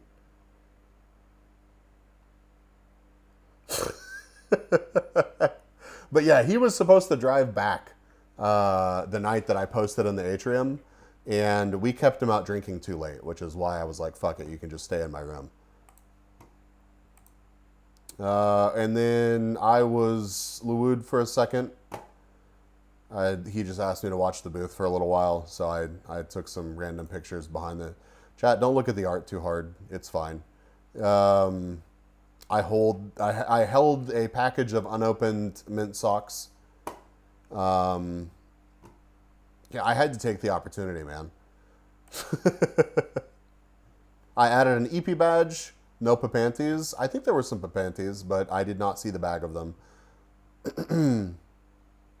Oh, this dude offered to buy, the guy that won the Oshi Push tournament and won the hand signed Pippa card. This guy offered to buy it for $5,000.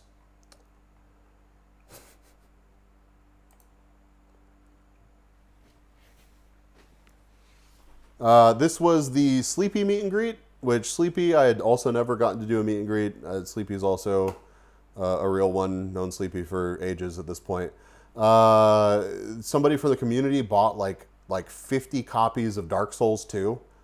I saw someone buying like 3 cutouts and taping to the top of their cart. Yeah, that happened too. Some of the multiple cutouts sold for $2,000+. Yep. So yeah, somebody from Sleepy's community bought a bunch of copies of Dark Souls 2, and the whole bit was everybody that walked into the room had a copy. They were holding a copy of Dark Souls 2, and you just don't acknowledge it. This was the copy that I carried into the room to meet Sleepy.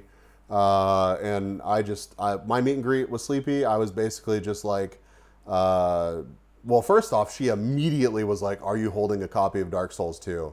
And then I was like, "Hey, Sleepy, I'm OMGBs." And she was like, "Holy shit, it's so awesome to put a face to the name."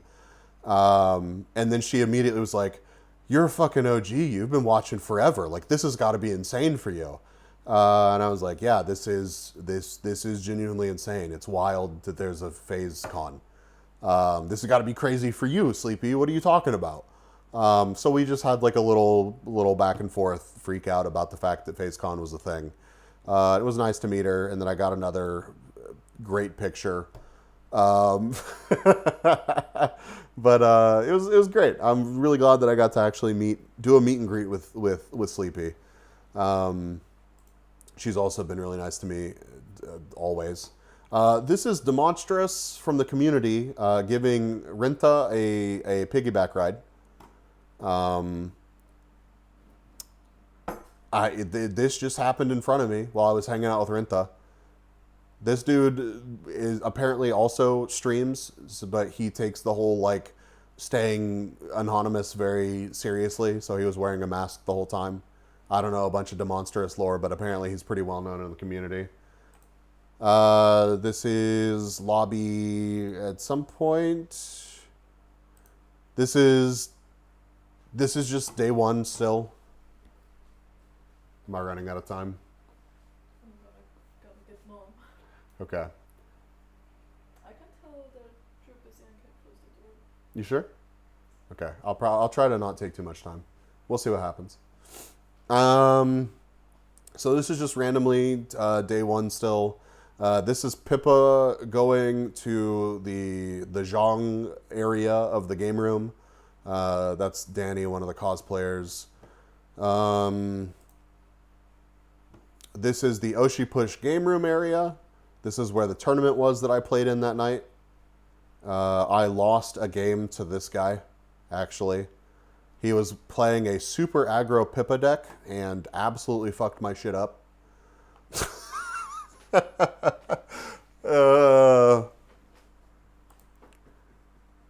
But, you know, if I'm going to lose to anybody, can I really be mad about losing to somebody wearing a jelly happy and the fish hat? And I mean, there's so much aura emanating from this man. I could not even be upset about it. And I genuinely mean that. I am not even being sarcastic about this. I loved the fact that this man was out here just doing his fucking thing when he got second place, I think, in the Oshi Push tournament. This was the hand-signed Pippa card. I actually went 3-2 in the Oshi Push tournament. Who was it with the giant happy meetup around a car? Wait, which one? There were multiple instances of that happening. Also, going back to the very first, the karaoke at the bar, when the Charger left, or Challenger, whatever the fuck it is, Charger, yeah. When it left, it did a burnout and got so many looks from the locals. It was insane. It was so funny. It was a pink car. I don't know. But yeah, I had the Pippa meet and greet, right, at 11 o'clock. and I didn't want to miss that, but I wanted to try and win one of the hand-signed cards because there were a bunch of cool prizes for the Yoshi Push tournament. There were like 20-something people that entered in it, and I didn't bring any cards with me to this convention. So I literally, and I didn't buy any extra packs, I literally went and bought a Line Chew starter deck. I refreshed up, like I got a refresher on how to play, because there were also new mechanics from set 2 that I was unfamiliar with. And I said, fuck it, I'm going to enter the tournament and hopefully I win. I went 3-2, dude. I actually went on a tear. The Line Chew deck is like, it's brutal. Whenever you're pulling the right cards, whenever you have stuff happening for you, it gets shit done. It's kind of crazy. I expected to get absolutely fucking stomped.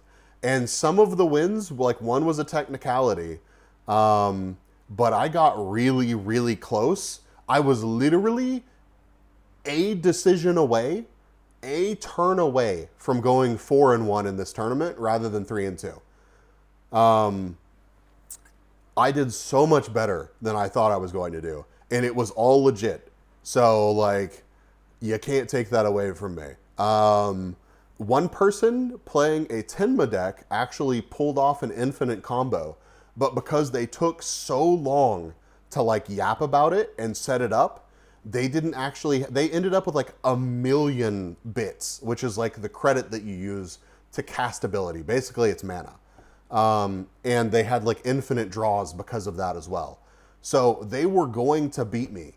But the way the tournament worked is they were 35-minute rounds, and when time was up, you finished the round that you were playing, and if combat didn't resolve, like, that changed the outcome, whoever was leading when the timer was called, they won.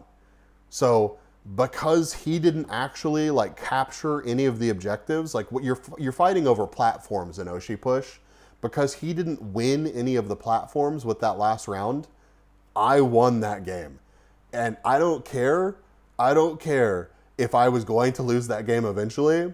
I am proud that my starter Line Chew deck held off this dude's meta fucking infinite combo Tenma deck until I won via the clock. It was fantastic.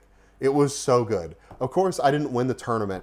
Later, I come to find out that the two people that got first and second were both using aggro meta Pippa decks that were put together by Lord Mollington. This motherfucker. Mollington, if you see this, I'm finding you one day, and I'm showing you exactly how displeased I am that I lost out on this 1-of-1 hand-signed Pippa card. Because I'm telling you right now, dude, like, if you hadn't put together those decks, I had a good shot. I had a good shot at winning the whole damn thing. And I missed out on this 1-of-1. I missed out on this 1-of-1 card, dude. So, super cool that they gave away a hand-signed card for a tournament convention. This is my Grail card, by the way. Like, literally my Grail card. It doesn't have to be the hand-signed one. But if I were to get, like, a card with this art on it, it's so good. It's so good. So, cool experience. Anyways, I immediately ran over to the Pippa meet and greet, and I got handed a green sombrero that did not fit my head at all. You can't really tell here because of the addition of my model placed over my face, but the sombrero was not even remotely close to fitting my head. We also got the proud Latinx badge or ribbon, and I confused somebody asking for that ribbon. There were a lot of comments about that ribbon. It was Yura that was responsible for that ribbon as well. So yeah, I walk in and say hi to Pippa, and Pippa at first is just like, "Hey, who are you?" And I'm like, "I'm Bees," and she's like, "Oh, holy shit." And she's like, "Wait, what the fuck are you doing at my meet and greet? You know me." So she starts yelling at me for being at her meet and greet. And we just have a nice little, it's a minute long. There's not much time. Clueless, do I, right? Yeah. What's up? Recorded my brother to my car. Oh. No, but he got my mom. Oh, okay. Because I called him right instantly when I saw my car keys gone. I was like, Yeah. get on, motherfucker. How long is that going to take him? No, he's like, oh, perfect time. I'm just right at the red Oh, nice. stoplight. Okay, I was cool. like, Nice. But yeah, she actually apologized. She was like, I'm so sorry that I'm so bad at responding to DMs. And I was just like, no, I'm so sorry that I send you so many DMs. And she was like, no, I appreciate it so much. So it was a really wholesome moment. It was really wholesome. And I was happy that it went down like that. All while I was wearing an insane ribbon and wearing a green sombrero. So, hi, Moon.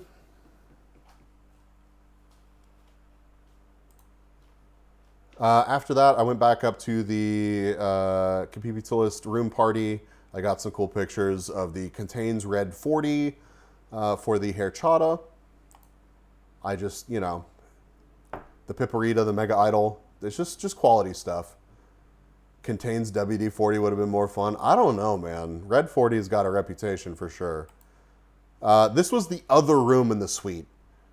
I took these after it got cleared out. So I just wanted to get an actual overview of like the whole suite. So this was the bedroom of the suite. It was another area. It was jam-packed full of people. 2 nipples on the wall. Yeah. No, that's one thing, honestly, genuinely about the Capipis and the phase community in general is like they were so respectful of the work that Yura put into this suite. Like nobody trashed the suite. Everybody listened when they were like, you need to quiet down or you need to leave or you need to do whatever. Like Yura just, God bless him. It's an awesome thing to do to put so much time and effort and money into throwing such a cool party for the Capipis and for FaZe fans in general. But like, it's really cool to see that reciprocated like respectfully by the people enjoying what Europe puts on. So I was really happy to see that be a thing. It was well done. This was the bathroom. It was insane. Honestly, this suite, like it's not as nice as the Hoff, but these suites were pretty sweet, man. They really, oh my God, pun unintended, but it was sick, man.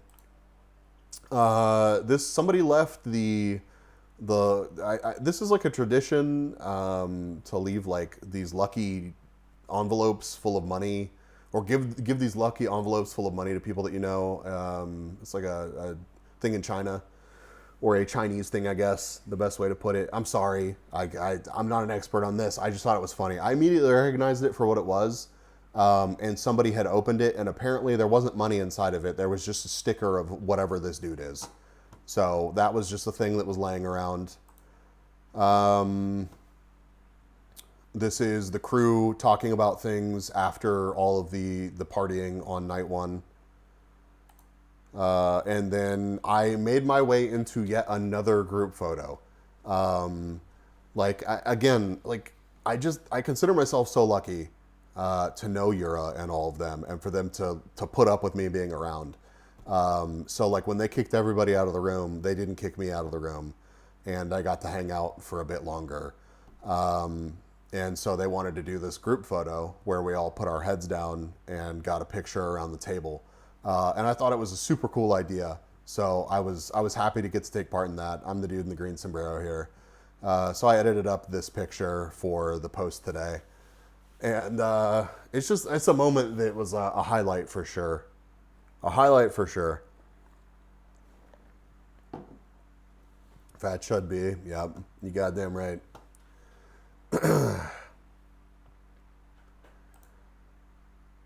Here's the unedited version of that art. This one's crazy. This is super cool. Like I would just put this shit up on my wall, like unironically. This was the atrium that night. This is past midnight. It had to be pushing 1 o'clock at this point.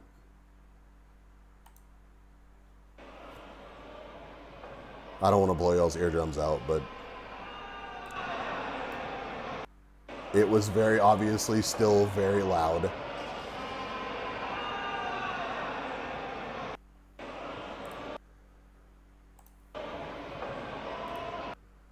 And I realized at that point that I was too drunk, and I ordered myself some Raisin Canes. I ordered myself a Caniac combo from Raisin Canes. I DoorDashed it, and it didn't hit me until most of the way through the Caniac combo that I should take a picture. Oh, and when I was in line for Pippa, I had to yell glory to Pakistan, and I got myself one of these challenge coins. Super cool. This is actually like a nice coin. It's really well done. Like, big props to the guy that made these and brought them. There was a guy riding one of these little Honda scooters around, the little briefcase ones. I didn't get a video of it, but he was just zooming around the atrium in his little scooter.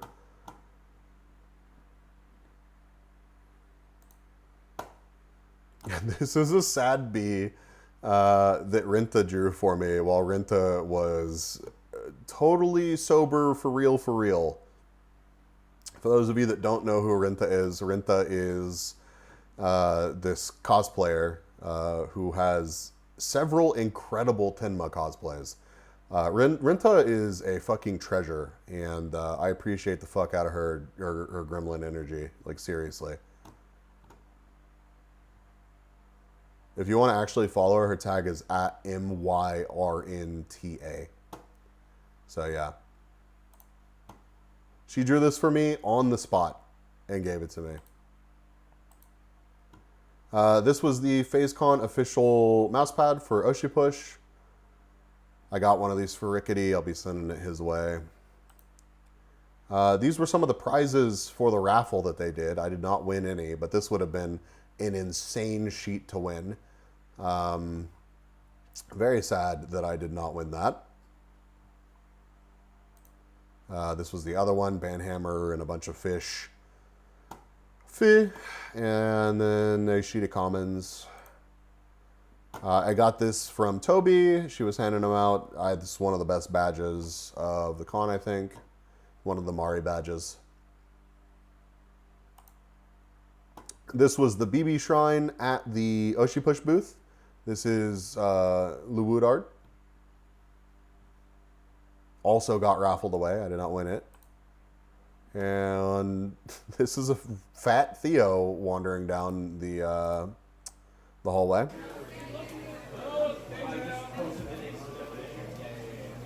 Fuck existing in this thing for any amount of time.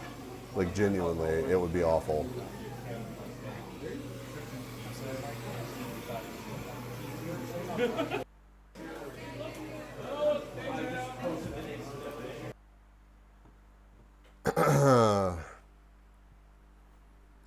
Here's Pipossum. Somebody brought a Pipossum cutout.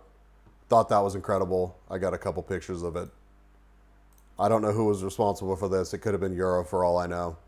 FaZe Coffee was there. I hung out at the FaZe Coffee booth for a while. I drank too much FaZe Coffee.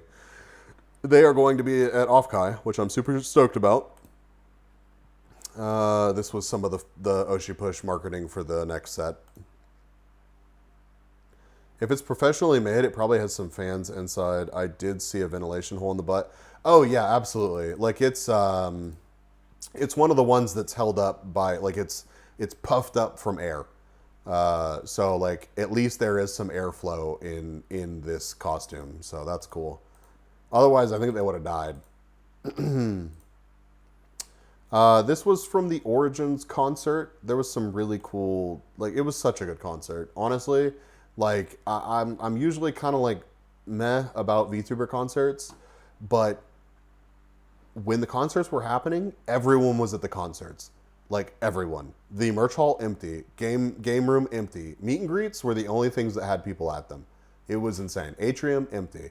Everybody was at the concerts. This is Pippa bullying Nasa, which is rude as hell, but unsurprising. It's real fat.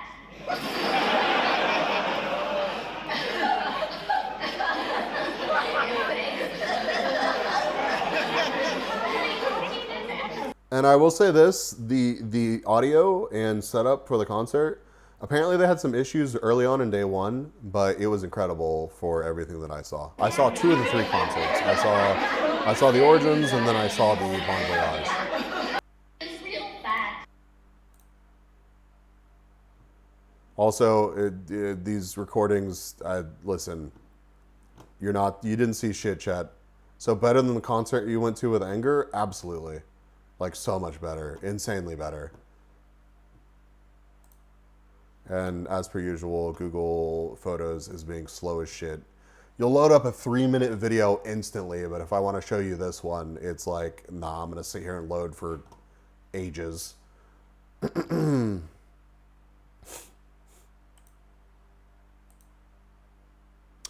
it's just not going to load any of them. That's very cool. Thank you. The energy was awesome. Like, seriously, I'm going to keep saying this, but like, job well done. Fantastic time. You can actually pay for these concerts right now, and I would not blame anybody for buying a ticket and watching them. Like, they're that good. So none of them are working. That's fucking awesome. I love that for me.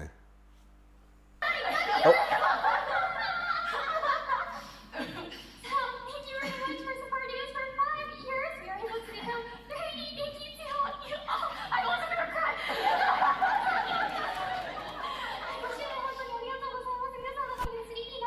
Before my comment ends, I'm gonna show you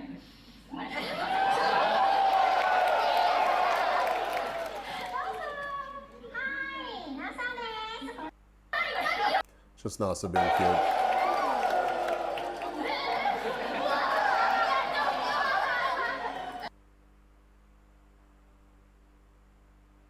What? D's nuts girl? Yep. The one, the only. Okay. Heard from someone, I don't know who, that we might have a new original song.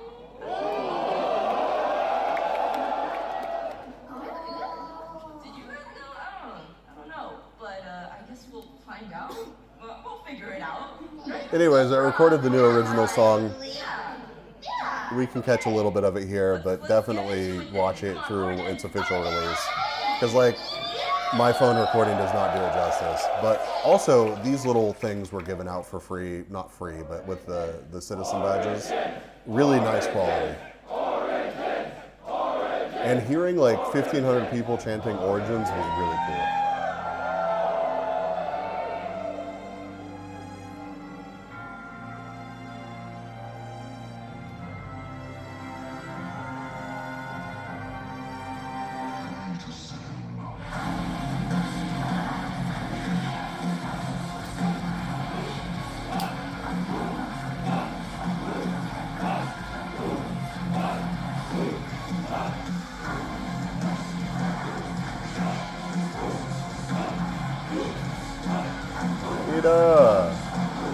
Here are the 14 months.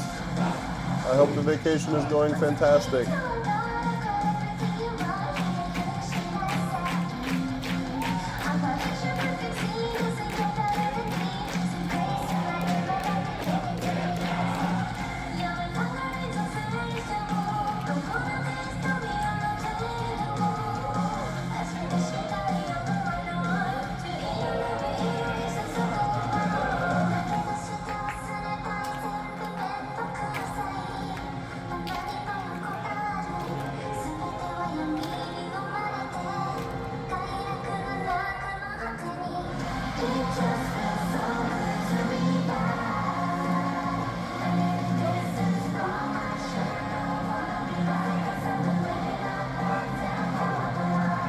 Mini sticks.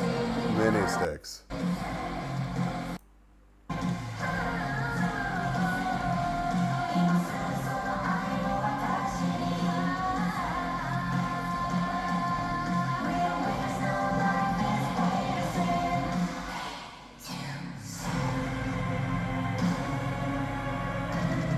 Impeccable vibes. Hearing the Origins chants was amazing.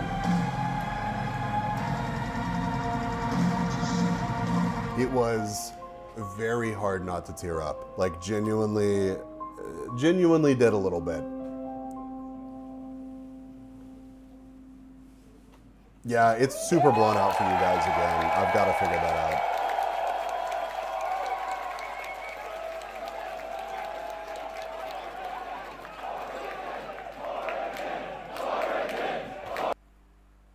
From someone, I don't Can still tell who's who, kinda, yeah. Yeah, and then they were like, y'all should stick around for an announcement. This was information. It's new outfits. There's some stuff happening this weekend, actually.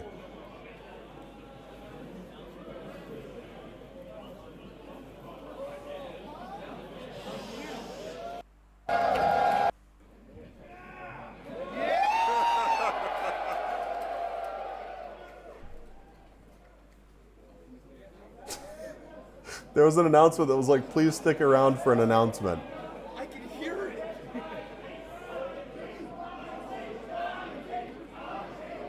It was cute. It was very awkward, but it was cute.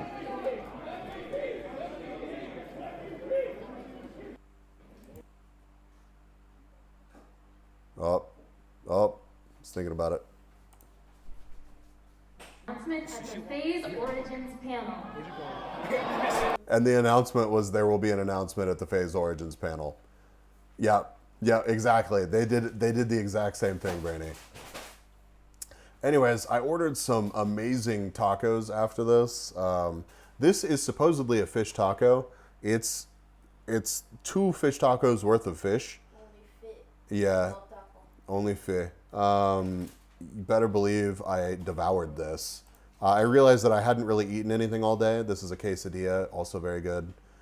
They have another signed Pumpkin Pippa card. I don't know how many of these they have, but this one was also up for grabs in the raffle, which I lost. The guy that won the raffle actually won the Tenma card. He wanted either Tenma or Pippa, and he got this one. So this is also a 10 out of 10 card for sure. So this was, I walked, Mac is somewhere in this crowd. I don't know where he's at. But I walked past the Lumi Atrium event. There were events in the Atrium like the entire weekend. I caught a little bit of a couple of them. I walked up to this one right in time for Lumi to say, genuinely go fuck yourself. Like actually go fuck yourself. And I was just like, all right, well, this is going as well as I expected it to. And then I walked off to do something else. I wish I could have stayed for longer, but I think I was going to do something. Somebody has a picture on Twitter. They put Sakana in this is like a little quiet booth. And they put the Sakana cutout in there, and it was 7 minutes with Kevin. It's 100% mutual, don't worry. And then I met BB, and I had to keep this picture of me in with BB because her eyes were doing the whole uneven eye thing, and I thought it looked ridiculous. So I don't watch a ton of BB, but I got lucky enough to get a BB meet and greet. I watch more BB like clips than anything. But BB was super nice, like super, super nice. And basically just chatted with her about the fact that FaceCon was crazy and I wasn't looking forward to my 11-hour flight. And she was like, wait, you came from Europe to come to FaceCon even though you're not from Europe? And I was like, yes, this is a lot to go over in a minute. And she was like, what, sir, what the fuck? It was fun. It was a cute interaction. Seen someone who edits shorts for her through phase, not talking to her. Yeah, she'd be fun. Yeah, for real. And it's a 10 out of 10 model, like ridiculously adorable. So it was a good experience. This is a much better picture of BB. This was from the last concert. I just took some pictures. It was cool. It was also really. I made Lita watch this concert at like 3 o'clock in the morning the night that I got back. So I was dizzy back there doing dizzy stuff. Y'all can't really see it, but yeah, Irie and Dizzy had a song in this concert together, and all I can tell you is that Sakana knows what he's doing. So, yep.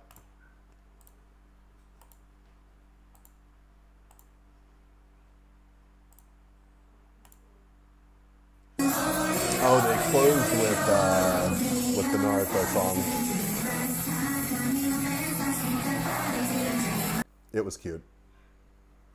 Sorry, it was loud, I'm sure. And then they closed with Pippa the Ripper. Pippa the Ripper, which has now been unprivated. So you can see Pippa the Ripper in all its original glory on YouTube right now.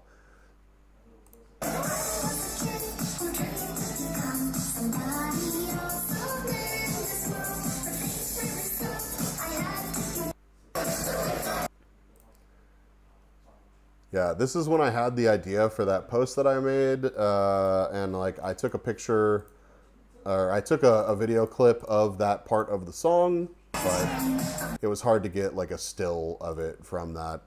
So, anyways, random Pippa the Rippa pictures from the concert. Concert was fantastic. This is my merch haul. I didn't buy a ton of merch. I bought some. I bought these cute little cards. This postcard print. I ended up with a Tenma room card, a group room card, a not pictured here. I also got a Lumi room card, and then the Anya one as well. These are all Oshi push stickers, really cute. I got the Lumi CD and the Luwood Lumi print. I got a ton of badges and stuff, but apparently Pippa, they asked the face talents to come up with badges, and of course Pippa used the opportunity to make a looking for group badge. I came here without friends and would love to make new ones. That's adorable, and just it's such a genuine Pippa moment.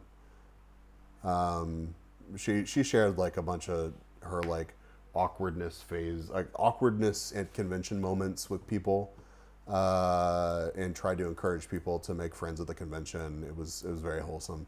I was also in the Pippa meet and greet line, and Kenny Koda walked up to me and was like, "Hey, I recognize your name," and handed me a Kickstarter Oshi push box, like an entire box of cards. Just has 4 God packs in it and everything. I pulled a Tenma misprint Kami card out of it, so that's pretty cool. I didn't get anything like super crazy out of it, but it was really cool. I don't even know how, genuinely, I had probably like 10 interactions with people over the weekend that were like, holy shit, you're an OG. Which, you know, it's a cool moment. It's also, I don't know, it's like being a VTuber and like wanting, obviously I want recognition, right? Like when I'm at a convention normally, I want people to recognize me as like OMGB's the VTuber. But it was really cool to be at FazeCon and people be like, it's you, OMGB's like the community member. Like I recognize your name from forever ago.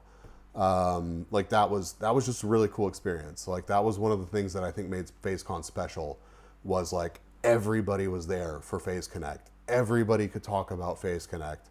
Everybody was there to support their Oshi and Phase Connect. And that was super cool. So like having multiple genuine interactions where people were like, holy shit, you're an OG, and recognizing me not as OMGB's like the VTuber, but OMGB's the Phase Connect fan, was really, really cool. Like really cool. Like that felt good. And I appreciated all of them. I couldn't even tell you all of the names of the people. Like, obviously Kenny Koda was one of them. But there were several that like were just like, including Sleepy being like, holy shit, you're an OG. So, pack opening stream, I only opened the God packs. So I could open up some others, but we have a bunch of the second set to open.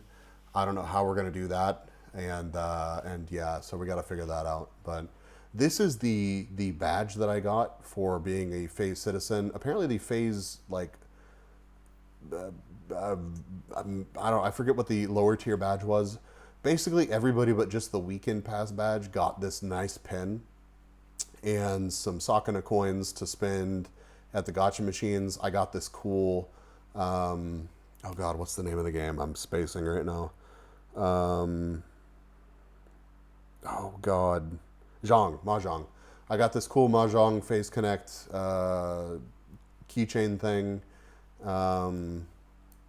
Also, DC, it's good to see you, man. I got a Pippa standee, the Shippa standee actually. I got this was the light that they gave away. All of these are just freebies that came with the bag. I got the Jorb out of the gacha. I got the Jelly plushie out of the gacha. There's my Anya room card. There's my line shoe deck. I bought this Oshi Push box to keep the deck in once I unboxed it. I got a ton of ribbons, like so many ribbons. I got the FaZe Music Volume 1, my signed Sakana card. So much cool stuff, dude. So I had an absolute blast. Like, absolute blast, man. Sorry, I'm kind of trying to speed through this because I've ran over how long I wanted to take, and I need to wrap this up. But I can tell more stories and things that I may have missed next time I stream, which will probably be Monday. I don't think I'll stream tomorrow, but we'll see. This gacha machine was playing Pippa the Rippa all night after the concert. Like the con was over. Huh? Oh, okay. So maybe not Monday. Okay. So probably next Wednesday. But either way, I'll let y'all know. But yeah, Pippa the Rippa was just playing on repeat, which if y'all don't know the lore behind that, Pippa actually privated the song out of embarrassment when it was Hinya watched it, tried to watch it live on stream, and Hinya is one of Pippa's Oshis, and so she actually privated the song, and it has stayed private. It has this is like 250,000 views. People love it. It is. I think it's great. But she actually unprivated it over the weekend, and it was everywhere. So this was the atrium. This was them selling all of the standees. This is a recording of one of them selling for $2,000. This was like 11 o'clock at night, by the way. The hotel got complaints and had to shut down the megaphone part of it.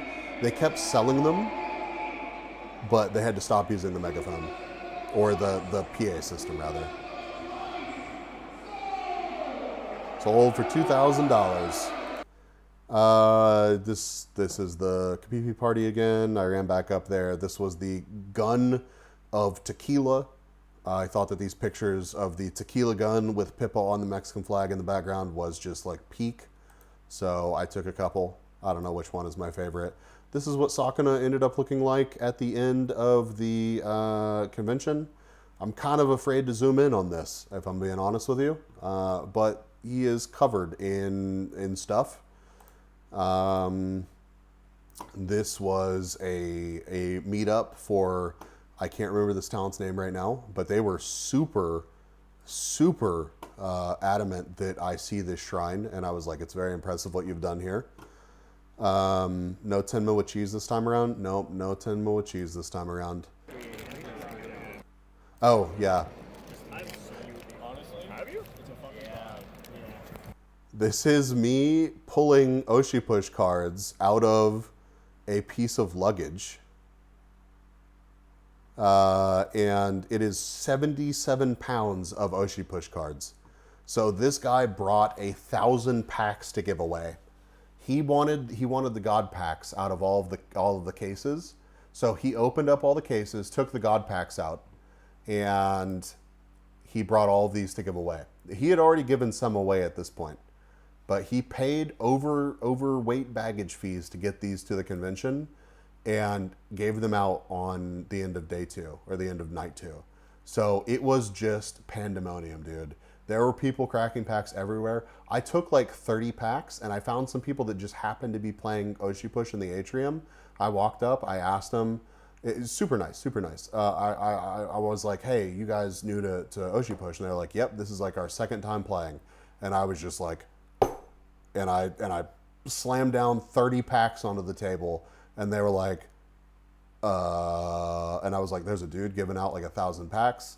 I saw you guys playing. I wanted to make sure that y'all got some love. So y'all are in the middle of a game. Y'all crack them after you're done. Have a great night. And I just walked away. So that was cool. It was just people opening packs everywhere in the atrium. Seriously, it was kind of insane. This was my Crunchwrap Supreme that I got at like, it was like 1:30 in the morning. Toby ordered this for me. And then I ended up eating. Me and the Wood, somebody ordered a burrito and then they just disappeared. So me and the Wood are brothers in eating someone else's burrito, and we will take that shame with us together to the grave. We never figured out whose burrito it was, but it was delicious. And this was the atrium going back to my room. Like, still some people milling about, but like, one man's shame is another man's gain. That's the truth. This was the the gacha machine. We got kicked out of the atrium at like 2 a.m. It was a little bit before 2, but yeah, they came and kicked us out. And the gacha machine was still just faithfully playing Pippa the Rippa on it. Pippa, it's almost 2 o'clock in the morning. I sent this to Pippa. And this one gacha machine is still playing Pippa the Rippa on repeat. Just thought you should know.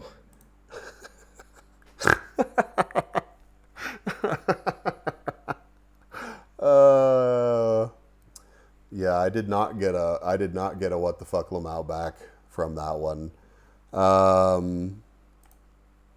Oh yeah, this was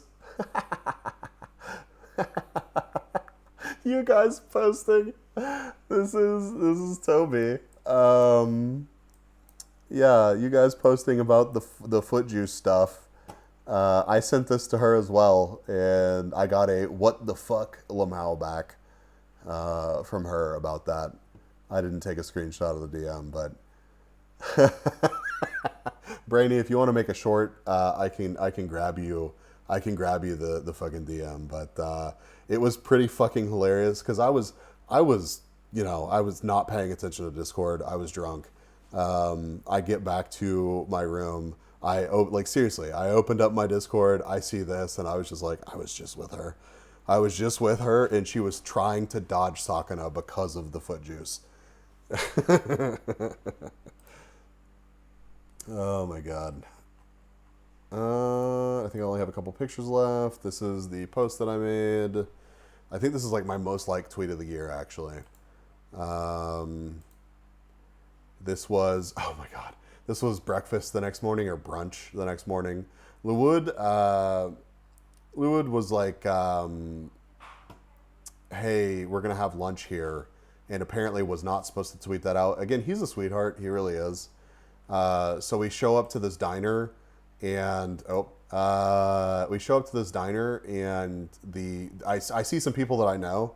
And they're like, hey, funny seeing you here. And I'm like, yeah, y'all saw the tweet or like, and they're like, what tweet? What are you talking about? And I was like, Lewood posted that we were gonna get food here. And they were like, this motherfucker.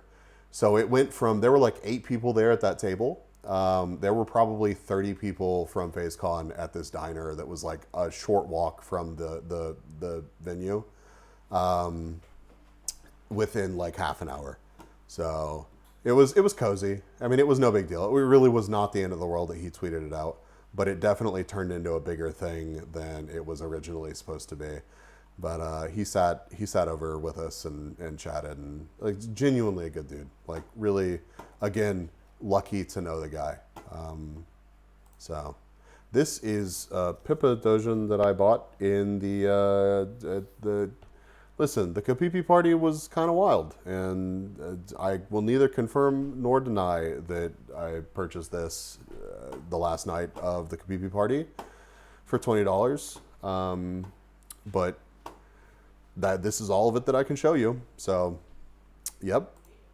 This is my merch all boxed up. Yes, I kept the sombrero.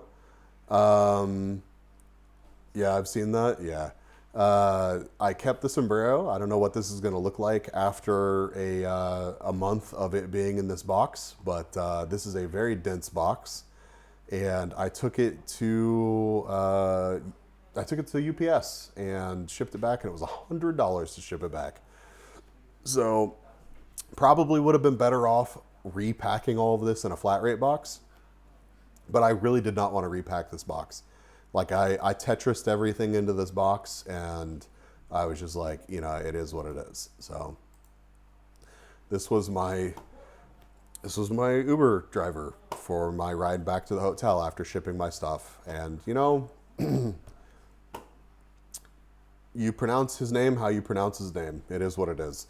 I got some Rocky Road clusters that were from New Zealand. There's a Kapipi that is from New Zealand that always brings snacks. Appreciate that guy. I actually brought back a bunch of the snacks because he just ran out of time giving them away. I'll take some pictures of the others and share them with you guys. But I actually came back with a backpack full of New Zealand snacks, and they are so far delicious. So I actually gave this to Link because I was like, I am out of room. And dude, I ended up talking to Link until like 4 o'clock in the morning or something. Super chill dude. Super chill dude. But I decided to go on a walk to try to keep the post-con depression at bay. And I was like, I knew that some people went to round 1, but like I didn't specifically have an invite, and I just didn't want to go spend more money. So I was like, I'll just go on a walk. I'll get myself some food from a food truck. Like right down the street from the hotel, you actually can see the runway of the airport. So there were a ton of people out there taking pictures and stuff. I got some cool, honestly, this trip has just like, again, reinforced the fact that I want a camera, like a real camera to take on trips with me, because my phone camera just did not do this justice. But there was this cool walking path that was right up against the water. I got some cool shots. There's some clouds rolling over the hills here behind the airport. And I was like, yeah, this is just going to be a chill night, enjoying some food and watching YouTube in the room and resting before my 11-hour flight, my 16-hour travel day. And the universe had other plans in line for me. So here's me walking back to the hotel. I think this is a cool old building. I stop at this food truck to get myself I would devour this right now. This is some garlic fries and a gyro, a beef gyro. It was delicious. It was so good. I devoured it. This was the last sombrero and 2 liter of Dr. Pepper that somebody abandoned in the atrium. And it was about this time I was talking to another Phase community member, guide, and just having a chat with him. He was staying in the atrium until like midnight, and then he was going to go to the airport to catch like a 5 a.m. flight. So he didn't have a hotel room to stay in. He was just kind of floating around. So I just chatted with him for a bit. Chill dude. Glad that I got to spend some time with another. I guess I never had chatted. I'd seen him around, said hello, but I never chatted with him. So it was just a nice, wholesome chat with him. But while I'm sitting there chatting with him, Oh, this was con ops. I just took some pictures from some. I just thought it was interesting to see these places that were super full before, but then they were like abandoned. This was leading into the merch hall and the warehouse area, and it was empty. And just seeing the convention center empty. This was the warehouse thing that I didn't even actually do. There were a bunch of buttons and stuff that were probably getting thrown away. But yeah, so I'm sitting there in the atrium talking to Guide. I'm literally about to go up to my room. I'm about to go up to my room, and Luwood walks up and he's like, I'm glad to see you, and I'm sorry, I'm bringing the party, and I'm like, okay. I was like, I was about to go to bed, and he was like, that's fine, but like, do you know if anybody else is around? And I was like, well, I don't have to go to bed. I was about to, so like, it's good timing that you caught me now.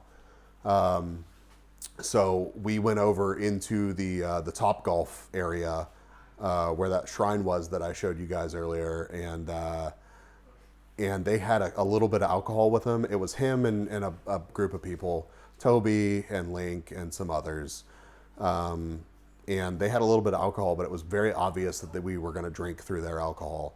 So he was like, hey, would you just message Yura?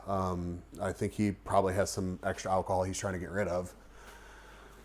And he was actually going to tweet at Yura because he wasn't friends with him, I don't think. So like he couldn't DM him. Whatever the case was, he was like about to at him publicly. And I was like, hold up, I'll DM him. So I DM Yura and I'm like, hey, we're down here in the lobby. If you have any alcohol that you're trying to get rid of, we can take some of it. Bro, Yura ends up bringing the crew down, the Kapipi crew down that ran the room party. And we were there from like 10:30 to like 2 a.m. or so. I don't know. I don't know what fucking time it was. He brought down so much alcohol, and we just had a blast. It was a really, really. It was just a little group of people. I got to meet some new people. It was just really nice. It was a day plus one, or Phase Connect day plus one, or day 3, whatever you want to call it, get together that I was not expecting to have, and it was a blast. So like just the biggest shout outs to Yura and his crew, and then to Luwood as well. Both incredibly chill groups of people. And then I ended up with a stranger crashing in my room for the night. So it was just all around a great time. This is the atrium, for real packed up. No convention stuff left over. You can see our pile of a little bit of trash that we left here. I can probably go back and look at like the metadata of this. Hold on, let me actually do that real quick. Can I see what time this picture was taken?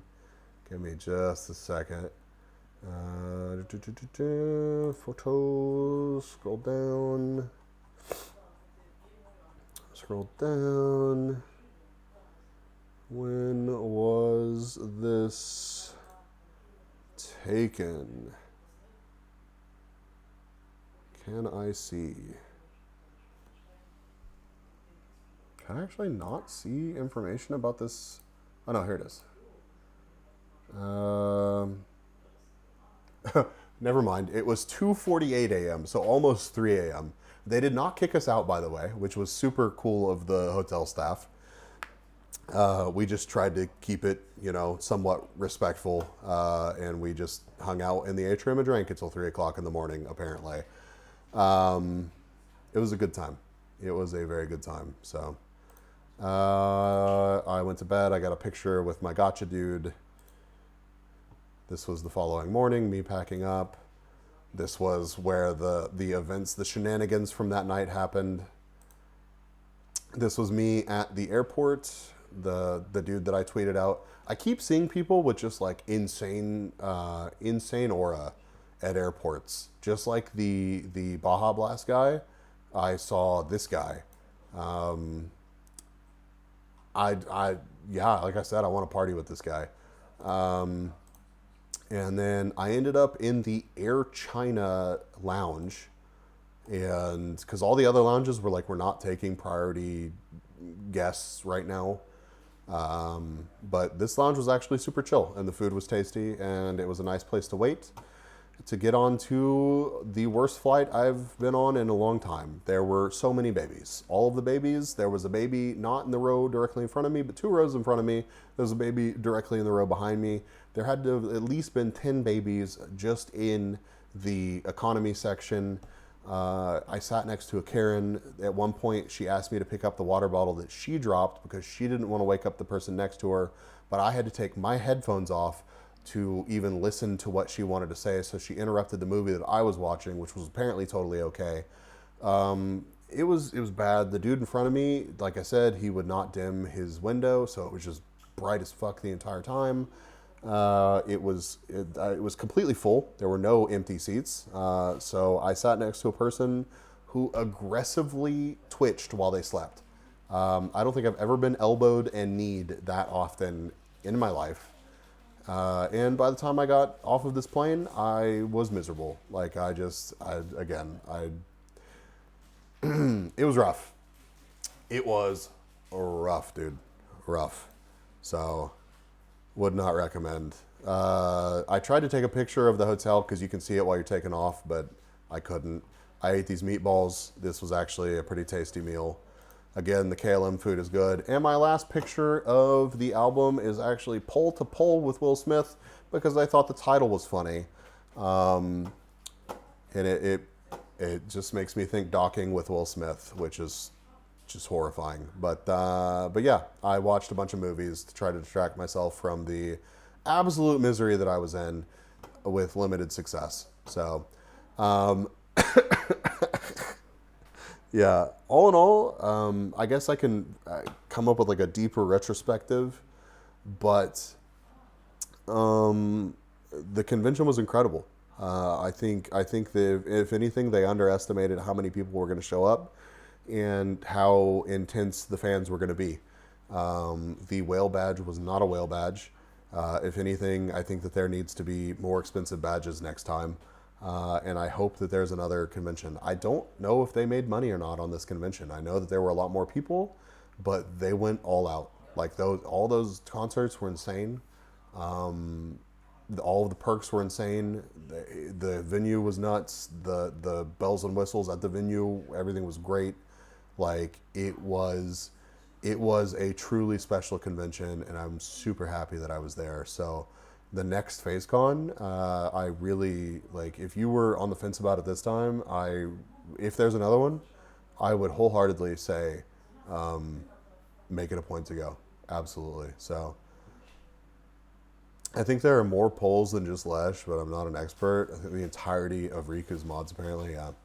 No, it was a great experience, but I've already gone way over where I wanted to, and I'm gonna get off stream and give Gato her living room back.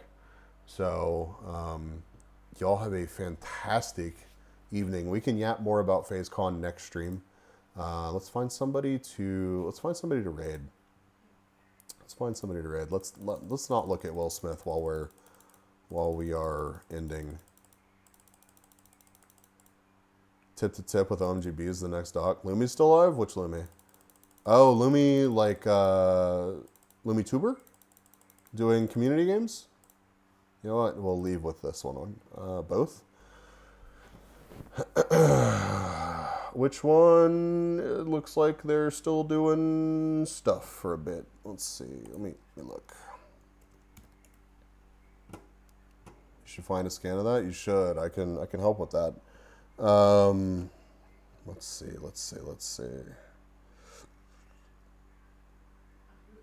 Lumi's playing Jackbox, and then who else we got?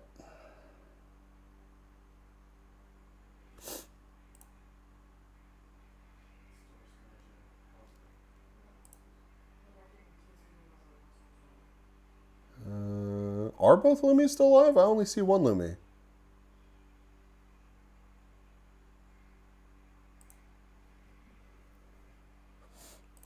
Fuck it, we'll raid Lumi. It's been a minute since we raided Lumi. Literally everybody from Lumi's stream knows who I am, but that's fine.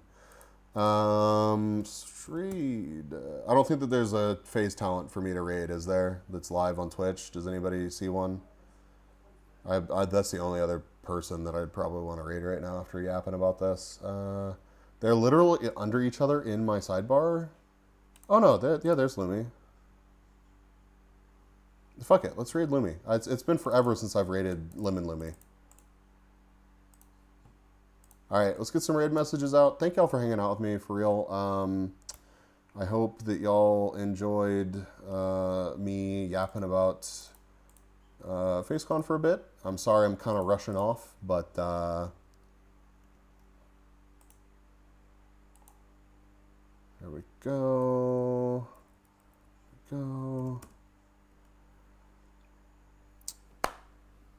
But yeah, yeah, y'all be good. Have a good rest of your day, night, whatever time it is for you. I'm sure that I'll remember things that I missed in this yap session, so I'll yap about those at some point. Depth side, I'm sorry, I'm running off right now. I just feel bad. It's so hot over here, and I decided to stream down in the living room today, and I went over how much I wanted to stream. So, but yeah, if y'all have any FaceCon questions or y'all want the album or whatever, just let me know, and I will see y'all. This one, I'm actually quite upset. Probably next Wednesday.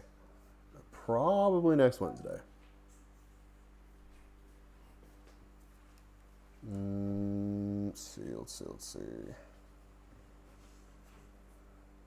Not your fault I'm late. Well, you know, I also did a really great job of announcing this, so. Are you gonna tell them goodbye? Meow meow meow meow meow meow meow meow meow meow meow meow meow meow meow meow meow meow meow. All right, let's see some bees over in Lumi's chat. Appreciate y'all. Bye. Bye.